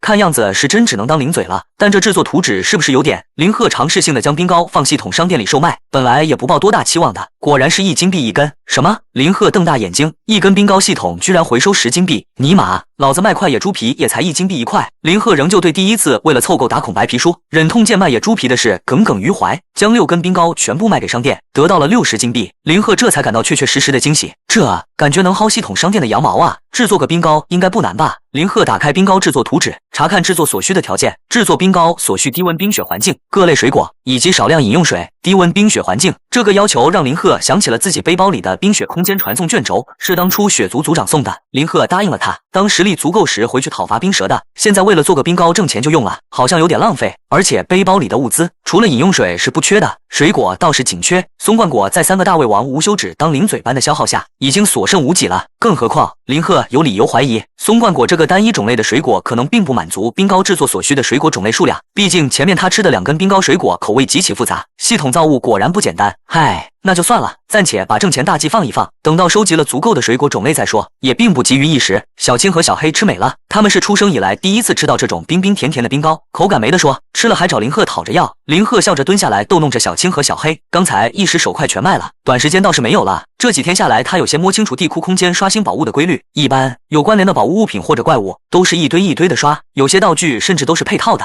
收拾好黄金宝箱开出来的所有宝物，林鹤拿出窥视地图，开始继续探索，绕着岩浆空间走一圈。林鹤顿住脚步，眼中露出果然如此的喜色。我的推测还真没什么问题。林鹤喜道，在某一面石壁前，林鹤站定，手中的窥视地图上出现了几棵果树，树枝上结满了沉甸甸的水果，果树有不同种类，一共有5棵，分别是苹果、橘子、香蕉、猕猴桃和菠萝。苹果、橘子和香蕉长在树上，猕猴桃长在藤上，菠萝则是长在地表的根茎上。林鹤有些啧啧称奇，也不知道这些温带、热带、亚热带水果是怎么在一起生长的。不过毕竟在地窟，也见怪不怪了。窥视地图上，除了几种树苗，还有一只守护生物，类似于树人的模样，身上的树根触须盘根球节，近2人高，树干有2只猩红的木质眼睛，树冠上是繁茂的鲜花。今天透视地图的使用次数没了，无法得知确切的实力参数。林鹤也不以为意，上去干就完了。现在他连白银级生物都已经可以砍瓜切菜般解决，他就不信像冰雪空间的冰蛇那样的存在会多如狗，满地爬，随便就能遇到。别的玩家就不用玩这游戏了，等死就得了呗。拿起铁锹，向着前方挖去，唰！恭喜你挖开一面石壁，发现了多种水果树，不同混杂浓郁的果香袭来，闻得林鹤心旷神怡。林鹤掏出兽人骨，带着小青和小黑一步踏入果树洞窟，眼前有5棵结满了果实的果树或者树藤根茎。林鹤的眼中露出疑惑的神色，说好的怪物呢？哪去了？正当他怀疑到窥视地图是不是出错的时候，脚下传来了悉索的动静。林鹤耳朵一动，脚步急点，青灵之靴带着几缕青黄色的流风，身影暴退开来，粗壮的树根破土而出，急速朝林鹤暴退的身影张牙舞爪般的袭去。系统提示音传来，您受到了果树妖的袭击。林鹤闪躲着树根的袭击，身后却也同时传来了破空声。林鹤扭头看去，5棵果树居然幻化成了一棵巨树，他将深扎入地底的树根拔出了地表，如人般站立了起来。他树冠上或粗或细的树枝竟也飞速生长，灵活的像一只只手，漫天飞舞，向林鹤身上缠绕而来。林鹤一时不察，躲避不及时，便被捆绑了个结结实实，心中有些讶异，这地窟怪物还有几分狡猾啊，竟然能幻化成普通果树的样子迷惑到猎物。光是这点狩猎的能力，都已经比他之前遇到的很多怪物要显得聪明机智得多。但是谁是猎人，谁是猎物，还不好说呢。感受着捆绑在身上的树枝力道没有想象中的大，林鹤的心里一松，这时他才慢慢悠悠的做空对着目标丢出一个洞察之眼。果树妖，白银级生物，体力80，力量58，敏捷28，智力65。注：由普通果树进化而来的果树妖，皮糙肉厚，力大无穷，却稍显笨重，可以释放香浓却暗藏杀机的花毒。林鹤看完用洞察之眼传来的信息，心中有了分寸。果树妖这怪物看来是个体力值3维突出，敏捷极度拉胯的法坦啊，又是个玩毒气的。在林鹤思忖着会，小青和小黑早已按捺不住向他冲上前攻击，林鹤也不以为意，由他们去了。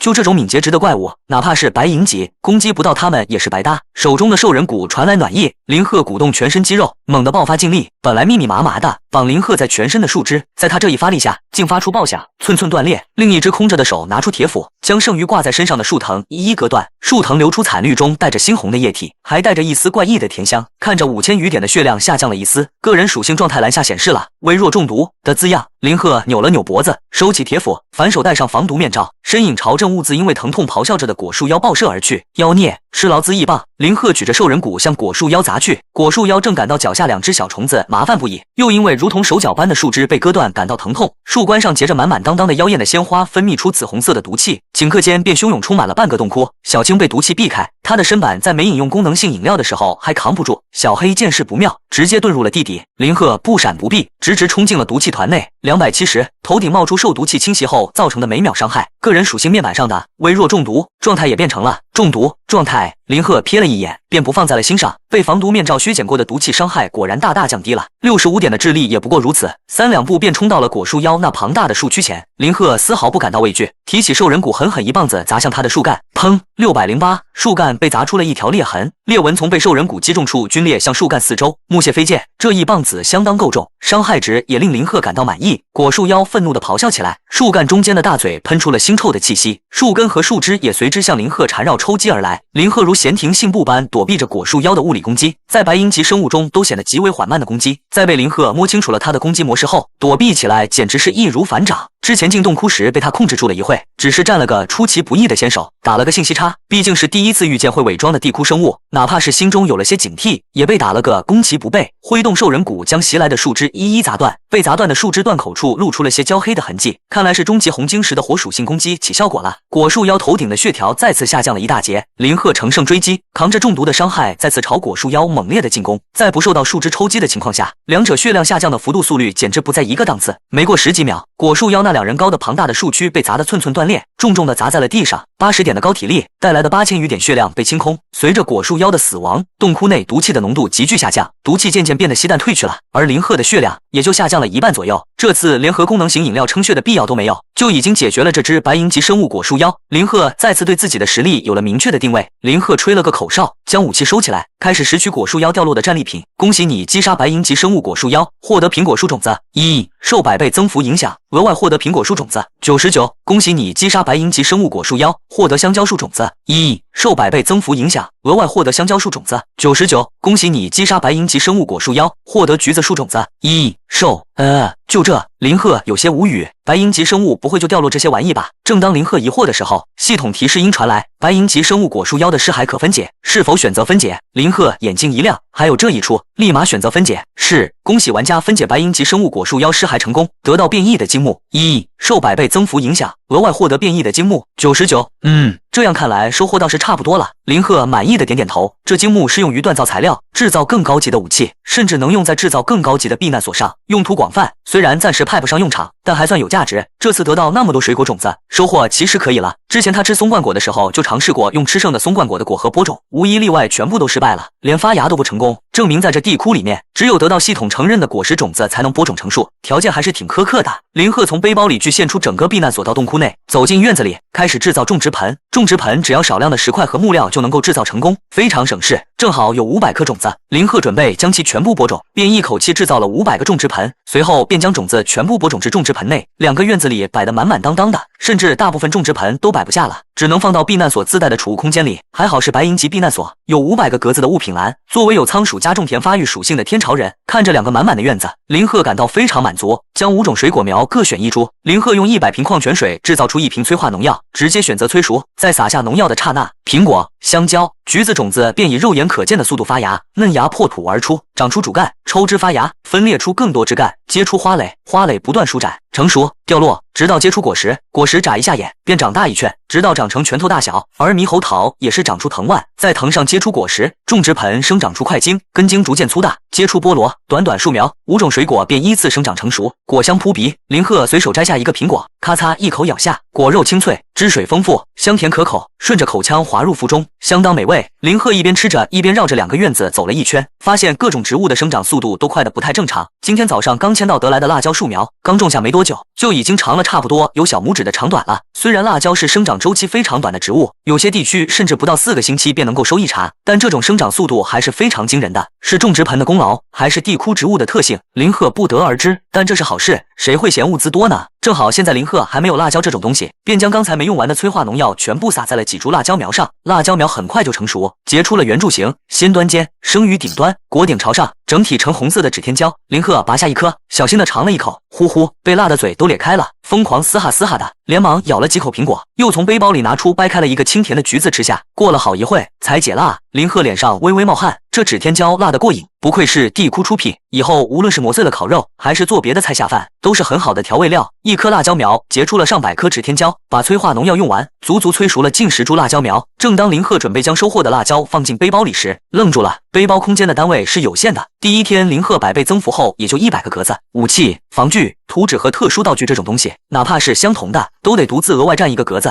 只有像宝石、农作物这种东西，是10个单位占1个格子。现在林鹤的背包已经接近放满了，还需要预留一些格子放消耗品和突然得到的战利品。打开避难所自带的储物空间，里面也满满当当的放置着各类物资，如木块、石料、橡胶、玻璃等。在得到了不同种类的农作物后，连白银级避难所自带的500个储物空间都不太够用了。林鹤抹了把脸，没办法，东西多到放不下，总不能扔了吧。在白银级避难所的面板下，林鹤发现了一个选项，是否选择扩充储物格至1000格，花费3000金币啊。这算了，这也是迟早的事情。随着物资越来越多，需要扩充储物格是既定和可预见的事实。林鹤倒也不感到心疼，之前卖那80个大型松冠果卖了8000金币，又在兑换赤红石锻造冲击终极红晶石的时候上拍卖行挂了不少功能性饮料和金币，现在还有近5000枚金币，直接选择扩充储物栏，3000枚金币如流水般泄走。林鹤的眼角扯了一下，奶奶的，还是有些心疼的。叮，扩充成功，白银级避难所储物栏从500单位扩充至1000单位，将辣椒苗放入避难所的储物栏。林鹤这才收起避难所，果树空间的收获已经处理完了，是时候进行下一步探索了。正当林鹤准备掏出窥探地图时，突然听到右方的石壁传来动静，林鹤提高警惕，掏出兽人骨。这种突发状况一般是遇到别的玩家了，虽然他现在的面板实力绝对是凌驾于绝大多数玩家之上，但因为每个人抽到的天赋不同，也不能保证会不会遇到那些抽到了逆天战斗天赋的玩家，防人之心不可无。林鹤秉持着战术上藐视，战略上重视其他玩家的道理，刷，右方的石壁如豆腐般被挖掘开，一只矮小、皮肤黑绿的地精拿着铁锹，背着大包裹，两只短腿滑了得飞快，正在夺命奔袭。系统提示音传来，您遇到了财宝地精。财宝地精，第一眼看去，林鹤还以为遇到了老朋友，那只贪婪狡诈的宝藏地精，但系统提示不会出错，这只叫财宝地精。林鹤定睛看去，确实，这一只地精的肤色更暗沉一些，手臂上还有一条刀痕，整个身形看起来也更佝偻一些。林鹤之前遇到的宝藏的精要更加年轻一点，确实不是同一只。可恶，站住！你这吃霸王餐的小贼地精！地精挖出的通道内有娇喝声传出，林鹤耳朵一动，感觉有些耳熟，这是楚然吗？像是那个软绵绵娇滴滴的妹子的声音。吃霸王餐，林鹤的眼神变得锐利起来，是碰到同样的苦主了啊！林鹤今非昔比，如今全身上下的装备经过镶嵌强化和附魔，敏捷值足足达到了35点，身影一动，便直接拦住了这只财宝地精。财宝地精一惊，刹住脚步，随即一脸愤怒的朝林鹤叽里呱啦了起来。林鹤从背包里拿出地精交流指环带上，财宝地精的话语变得能分辨听懂了。你这只双脚直立行走的猴子，快给本大爷让开，不然就让你尝尝我的厉害！哦嚯！林鹤的眉头一跳，心中泛起熟悉的情绪。这冰糕的使用价值绝对飞涨，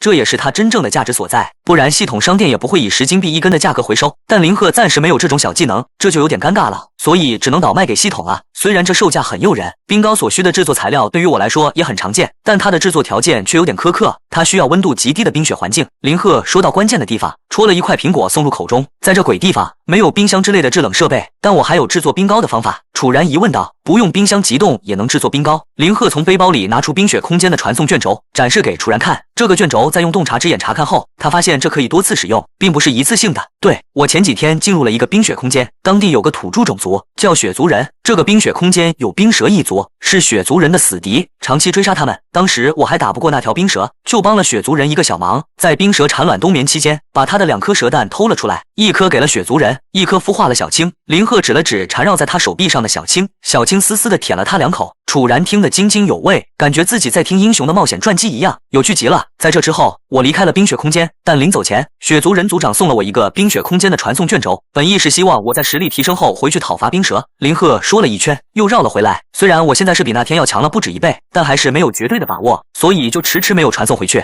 楚然听到这里，隐约猜到了什么，看着楚然的表情，林鹤笑道：没错，虽然不能回去宰了那条冰蛇，但是可以利用那个冰雪空间的低温条件来制作冰糕。我的时间很宝贵，虽然暂居所有玩家排行榜的首位，但在庞大的基数下，总会出现几个天才。现在我也不缺钱，如果为了挣冰糕的钱去白白浪费几天时间，说不定就被谁给超过去了。但是你不同，你缺钱制造白银级道具装备的话，我可以将冰糕的制作图纸借给你2天，将你传送过去冰雪空间，到时候制作出来的冰糕卖给系统商店，我们5-5分成如何？这是一举两得的事情。楚然缺钱打造装备，林鹤技术入股，2天的时间足够楚然赚够打造白银级装备的材料金币了，也算是帮林鹤打工。当然，这种工作怕是换任何一个人都会抢着来做。制造冰糕的材料和方法，林鹤都提供了，只要楚然传送动身出力罢了。这跟捡钱基本没有什么区别。怎么说？你愿意吗？林鹤询问楚然的意愿，怎么可能不同意？楚然一口答应下来，由是感激。他知道自己虽然很漂亮，但世界上只看脸的蠢货还是处于少数的。在地窟里，别人不可能因为你的美貌就走不动路，无条件的对你好，更何况眼前这个人还是林鹤。他也不问林鹤为什么不怕他跑路，废话，有大腿抱，不赶紧抱得死死的，还为了点蝇头小利去得罪了，才是真的傻逼。更何况林鹤用传送卷轴将他传送到冰雪空间，他想跑也没地方跑，到时候还得靠他来接楚然走。林鹤想的还是很周到的，毕竟人心隔肚皮，虽然对楚然很有好感，有些事还是想明白说明白比较好。既然如此，我也吃饱喝足了，时间宝贵，不如马上就动身吧。楚然兴致勃勃道：有大腿抱就是香。对着白银级图纸，空的宝山而不能入地，愁了好几天。林鹤一下就有解决的方案了。行吧，这个制作图纸你拿好，将冰糕制作图纸交给楚然，再将避难所储物空间和背包里绝大多数的矿泉水和水果交给楚然，制造2天冰糕的量应该是足够了。为防有什么意外，再给你100瓶功能型饮料吧，到时候用不完的可以还我，想留着自己用的话，也可以用制造的冰糕抵账。林鹤沉吟片刻，决定给多楚然100罐饮料，毕竟在冰雪空间里还有冰蛇这个地窟生物，虽然他走时还处于虚弱状态冬眠中，按照雪族人的说法，离冬眠结束还远着，但万一楚然一个脸黑，就在去的2天内，冰蛇醒了就不妙了。失去了冰蛇蛋的他绝对会发狂。虽然楚然没有血族血脉，但冰雪空间拢共就那么点大，很容易就被波及到的。凭他的战斗力，基本是一碰就碎。谢谢林哥。楚然欣喜地接过饮料，这东西好评如潮。他也曾经在林鹤柏上拍卖行拍卖时买到过，现在背包里还有几罐，舍不得用呢。现在一口气得了100罐，顿时感觉心里有底起来，些许的忐忑也消失不见了。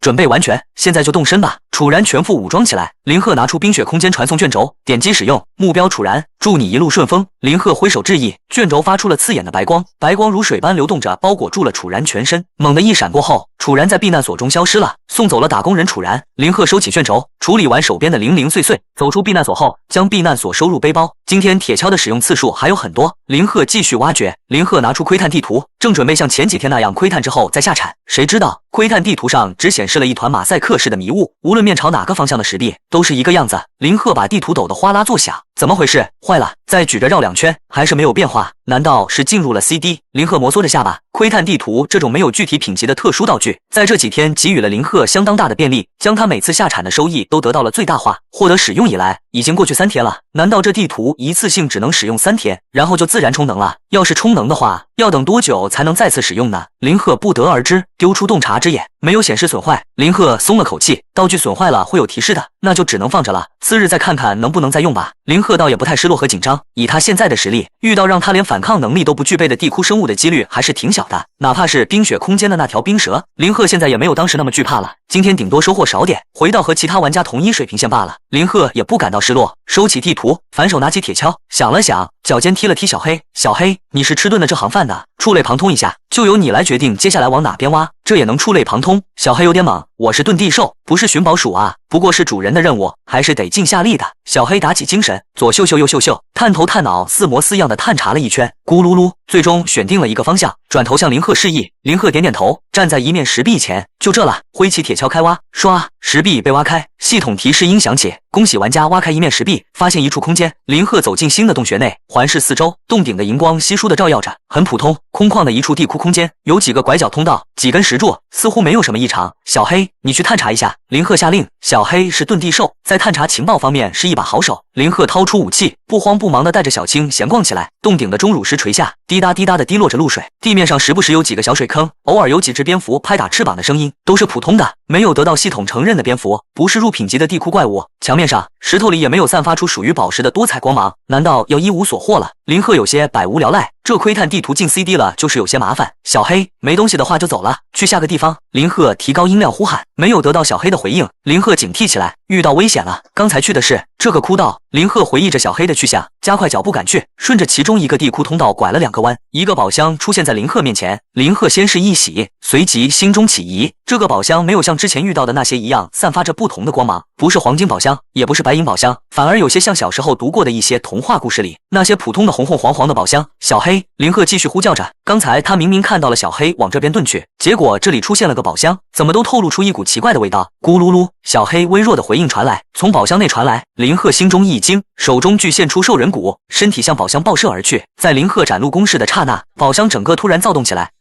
盖子猛然打开，露出了尖牙利爪，发出了怪叫。一只宝箱怪正朝你袭来，果然是怪物。林鹤眼色一凝，丢出一个洞察之眼。宝箱怪，白银精英级生物，体力105，力量70，敏捷32，智力15。注：宝箱成精了，具有不俗的战斗力，击杀后可获得不少宝物，是个典型的立体型怪物。林鹤收到怪物的4维的信息后，得出这样一个结论，备注里标红了，是个白银中的精英级怪物，4维属性的确比普通的白银怪物要高不少，就是不知道体表防御力高不高。这破百的3位数体力值，林鹤还是第一次遇见，破防应该是没问题的。他现在的力量值经过白银级武器兽人的大腿骨加成过后，已经来到了62点。白银级生物不可能拥有连他都破不了防的体表防御。宝箱怪嘶吼着，小黑赫然在宝箱的腹中，此刻正虚弱地挣扎着。这宝箱怪的伪装能力骗过了小黑，让他连第一时间求救示警的能力都失去了。林鹤心中燃起怒火，身影一晃便来到了宝箱怪面前。白银级生物又如何？将小黑吐出来。林鹤举起兽人骨，狠狠朝宝箱怪砸去。380，兽人骨砸到金属外壳，发出了一声爆响，伤害值显示出来这宝箱怪的防御力不低，削减了近一半的正常伤害，他的血量值过万，得砍不短的一阵时间。林鹤心中盘算着，宝箱怪向林鹤扑击而来，利爪滑到林鹤的身上，他的敏捷值和林鹤相近无几，虽然有着3点的领先，但不足以让他每次都躲过攻击。345，鲜红的伤害值从林鹤的头顶显现，宝箱怪高达70点的力量值，直接破了林鹤经过终极蓝晶石强化后野猪皮甲的40点防御力。得喝饮料了，他5000余点的生命值撑不住。林鹤反手从背包中拿出功能型饮料灌下，和宝箱怪战撸对攻起来。没时间使用游击战术，游击战术可以减少饮料的消耗，但小黑还在这宝箱怪的肚子里呢，不知道还能坚持多久。尽快解决。375、340，相差无几的伤害值不断从两者头顶冒出。林鹤打出了火气，小青，你绕去侧面放开手攻击，正面由我挡住。他抽不开手，林鹤指挥着，一股棒狠狠砸在宝箱怪身上，地上已经散落着近30罐的功能型饮料的空罐子，数量还在不断增加。林鹤咽下最后一口饮料，再次丢出一个空罐子。氪金玩家无所畏惧，看谁耗得过谁。砰！歘！鼓棒砸击，利爪挥击，林鹤感觉自己就像个莽夫。小青碧蓝色的蛇影一模糊，竟窜到了宝箱怪的肚子里。小青，林鹤心里一惊，在宝箱怪不断攻击，箱盖开合的间隙，小青竟然身体一卷，将小黑从宝箱怪的肚子里卷了出来。干得好！林鹤大喜。刚才他攻击的时候，总是有些束手束脚，随着小黑的叫声越来越微弱，他也越来越心急。但宝箱怪皮厚，血条又长，只能硬磨。此刻，小黑被小青救了出来，宝箱怪的体内露出了如泥如虫般蠕动的血肉和各个器官。林鹤感到有些作呕，这玩意怎么跑偏到克苏鲁峰去了？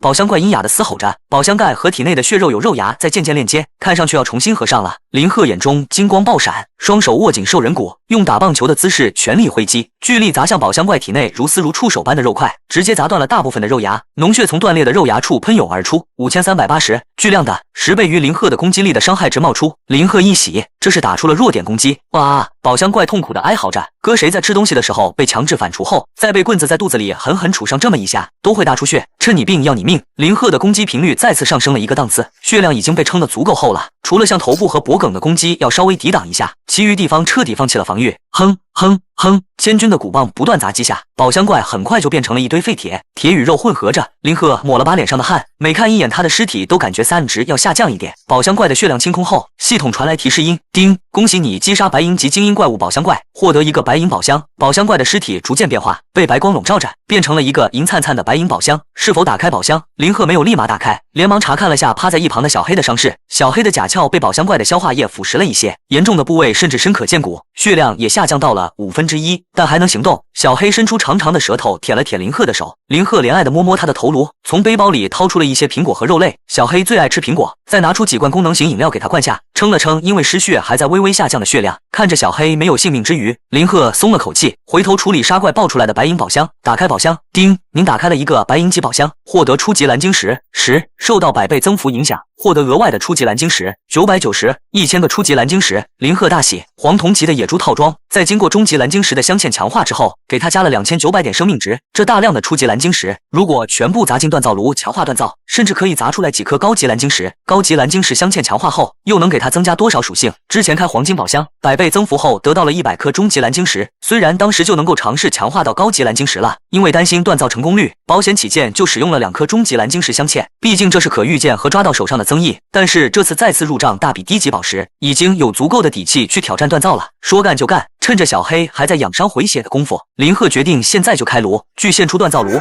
林鹤将1000颗初级蓝晶石全部投入锻造炉，先锻造成中级蓝晶石再说。上次的经验得出，10颗初级蓝晶石可以稳定锻造出1颗中级蓝晶石，成功率是100%。锻造炉轰隆隆的开动工作起来，很快100颗中级蓝晶石便锻造成功，落入林鹤的口袋。把玩着一颗蓝汪汪、棱角分明的中级蓝晶石，林鹤有些爱不释手。眼前锻造炉的一条提示，让他心中顿时犹豫不定。10颗中级蓝晶石有小概率锻造为1颗高级蓝晶石，是否选择锻造？小概率。用赤蓝石锻造为初级蓝晶石也只是有概率而已。经过多次试验，林鹤得出的结论是10次平均成功3次，不到30%的成功率。这个小概率着实让他有点慌。林鹤咬咬牙，算了，这1000颗初级蓝晶石也算是飞来的横财，留着也没啥用，放在背包里看着，他们就不是宝石了，只是废石头罢了，也有的是家底，不在乎这点东西，尽可能的提升战斗力才是关键，你说对吧？小青一脸呆萌的看着他。林鹤下定决心，将100颗中级蓝晶石全部砸进锻造炉，点击锻造按钮，宝石汇聚成河进入了锻造炉。他好像看到了钱丢进了海里，狠狠甩了甩头，将这种想法甩出脑海。至少有1颗吧，不会1颗都出不了吧？林鹤说着洒脱，心里忐忑极了。锻造炉轰隆隆的工作起来，连声音都发生了些变化，带着铿锵的金属敲击声，炉灶的鼓风声也变大了。林鹤祈祷起来，出，给我出！很遗憾，此次锻造失败，材料已销毁。很遗憾，此次锻造失败，材料已销毁。很遗憾，此次锻造失败，材料已销毁。叮，恭喜玩家锻造成功，获得高级蓝晶石。出了！林鹤猛地一挥手，奶奶的，生怕他1颗都出不了，总算是还成功锻造了1颗，也还是欧的，但是只有1颗。林鹤看着手中的高级蓝晶石，一时呆住了。高级蓝晶石是镶嵌防具的，林鹤的野猪套装有2件，虽然不是不能分开镶嵌，但2件都镶嵌上，才能将套装的属性发挥到极致。这只有1颗，林鹤的强迫症有些犯了。背包里还有98颗终极蓝晶石，要不要砸锅卖铁再来一次？林鹤觉得自己有些手痒，开宝箱得来的初级蓝晶石已经被用得一干二净，要是锻造强化顺利的话，还缺2颗终极蓝晶石，20颗初级蓝晶石，大约1-2千颗赤蓝石，好像也不是很多。林鹤看着背包里的功能型饮料，还有好大几千罐，干了。这98颗终极蓝晶石现在在背包里，是怎么看怎么膈应，直接上拍卖行求购，挂了4000瓶功能型饮料，以2罐饮料兑换1颗赤蓝石的比例求购，绝对的大手笔。林鹤背包里的功能型饮料库存减少了1大半，现在他手里最有价值的东西就是这个，金币都没那么好使，玩家们在现阶段还不太用得上金币。4000罐功能型饮料一挂上拍卖行，直接就引起了轰动。赤蓝石是最低级的宝石，运气好的玩家们一般能得到，都是一镐子挖出来好几个，能拥有防具的人都处于少数，更何况镶嵌赤蓝石呢，还需要打孔镶嵌白皮书，所以对于他们来说，赤蓝石远远不如功能型饮料好使，效果来的直观和强大。但在后期，随着玩家们的逐渐富裕和战斗力提升，两者的价值比重绝对会出现变化，这是可预见的。当然，在评级的如今，几乎手里有赤蓝石的玩家都会抢着兑换功能型饮料，挂在拍卖行上的4000罐饮料几乎眨一眼就消失好几十罐。林鹤的系统后台提示音不断传来，叮，有玩家交易了你的拍卖物品，你获得赤蓝石。叮，有玩家交易了你的拍卖物品，你获得赤蓝石。林鹤忐忑地等待着，背包里的饮料不多了，万一这要是没能刻出来第2颗高级蓝晶石，短时间内就不够资源兑换赤蓝石尝试了，必须一次性成功。林鹤不受控制的胡思乱想起来，没过多久，他挂在拍卖行上的4000罐饮料便被抢售一空，不少刚收到风没抢到的玩家在哀嚎，这世上有钱花不出去绝对是一件痛苦的事情。2000颗赤蓝石将林鹤的背包塞得满满当当的，更多的放不下，就只能放入避难所的储物空间内。林鹤深吸口气，换都换了，冲！100颗赤蓝石像大白菜一样丢进锻造炉，给我出！很遗憾，此次锻造失败，材料已销毁。很遗憾，此次锻造失败，材料已销毁。很遗憾，此次锻造失败，材料已销毁。叮，恭喜玩家锻造成功，获得初级蓝晶石4。林鹤舒了口气，第一次的运气还算不错，一口气出了4颗，这就接近半颗终极蓝晶石了。接着锻造，很遗憾，此次锻造失败，材料已销毁。很遗憾，此次锻造失败，材料已销毁。很遗憾，此次锻造失败，材料已销毁。叮，恭喜玩家锻造成功，获得初级蓝晶石1。林鹤脸上一黑，继续。很遗憾，此次锻造失败，材料已销毁。很遗憾，此次锻造失败，材料已销毁。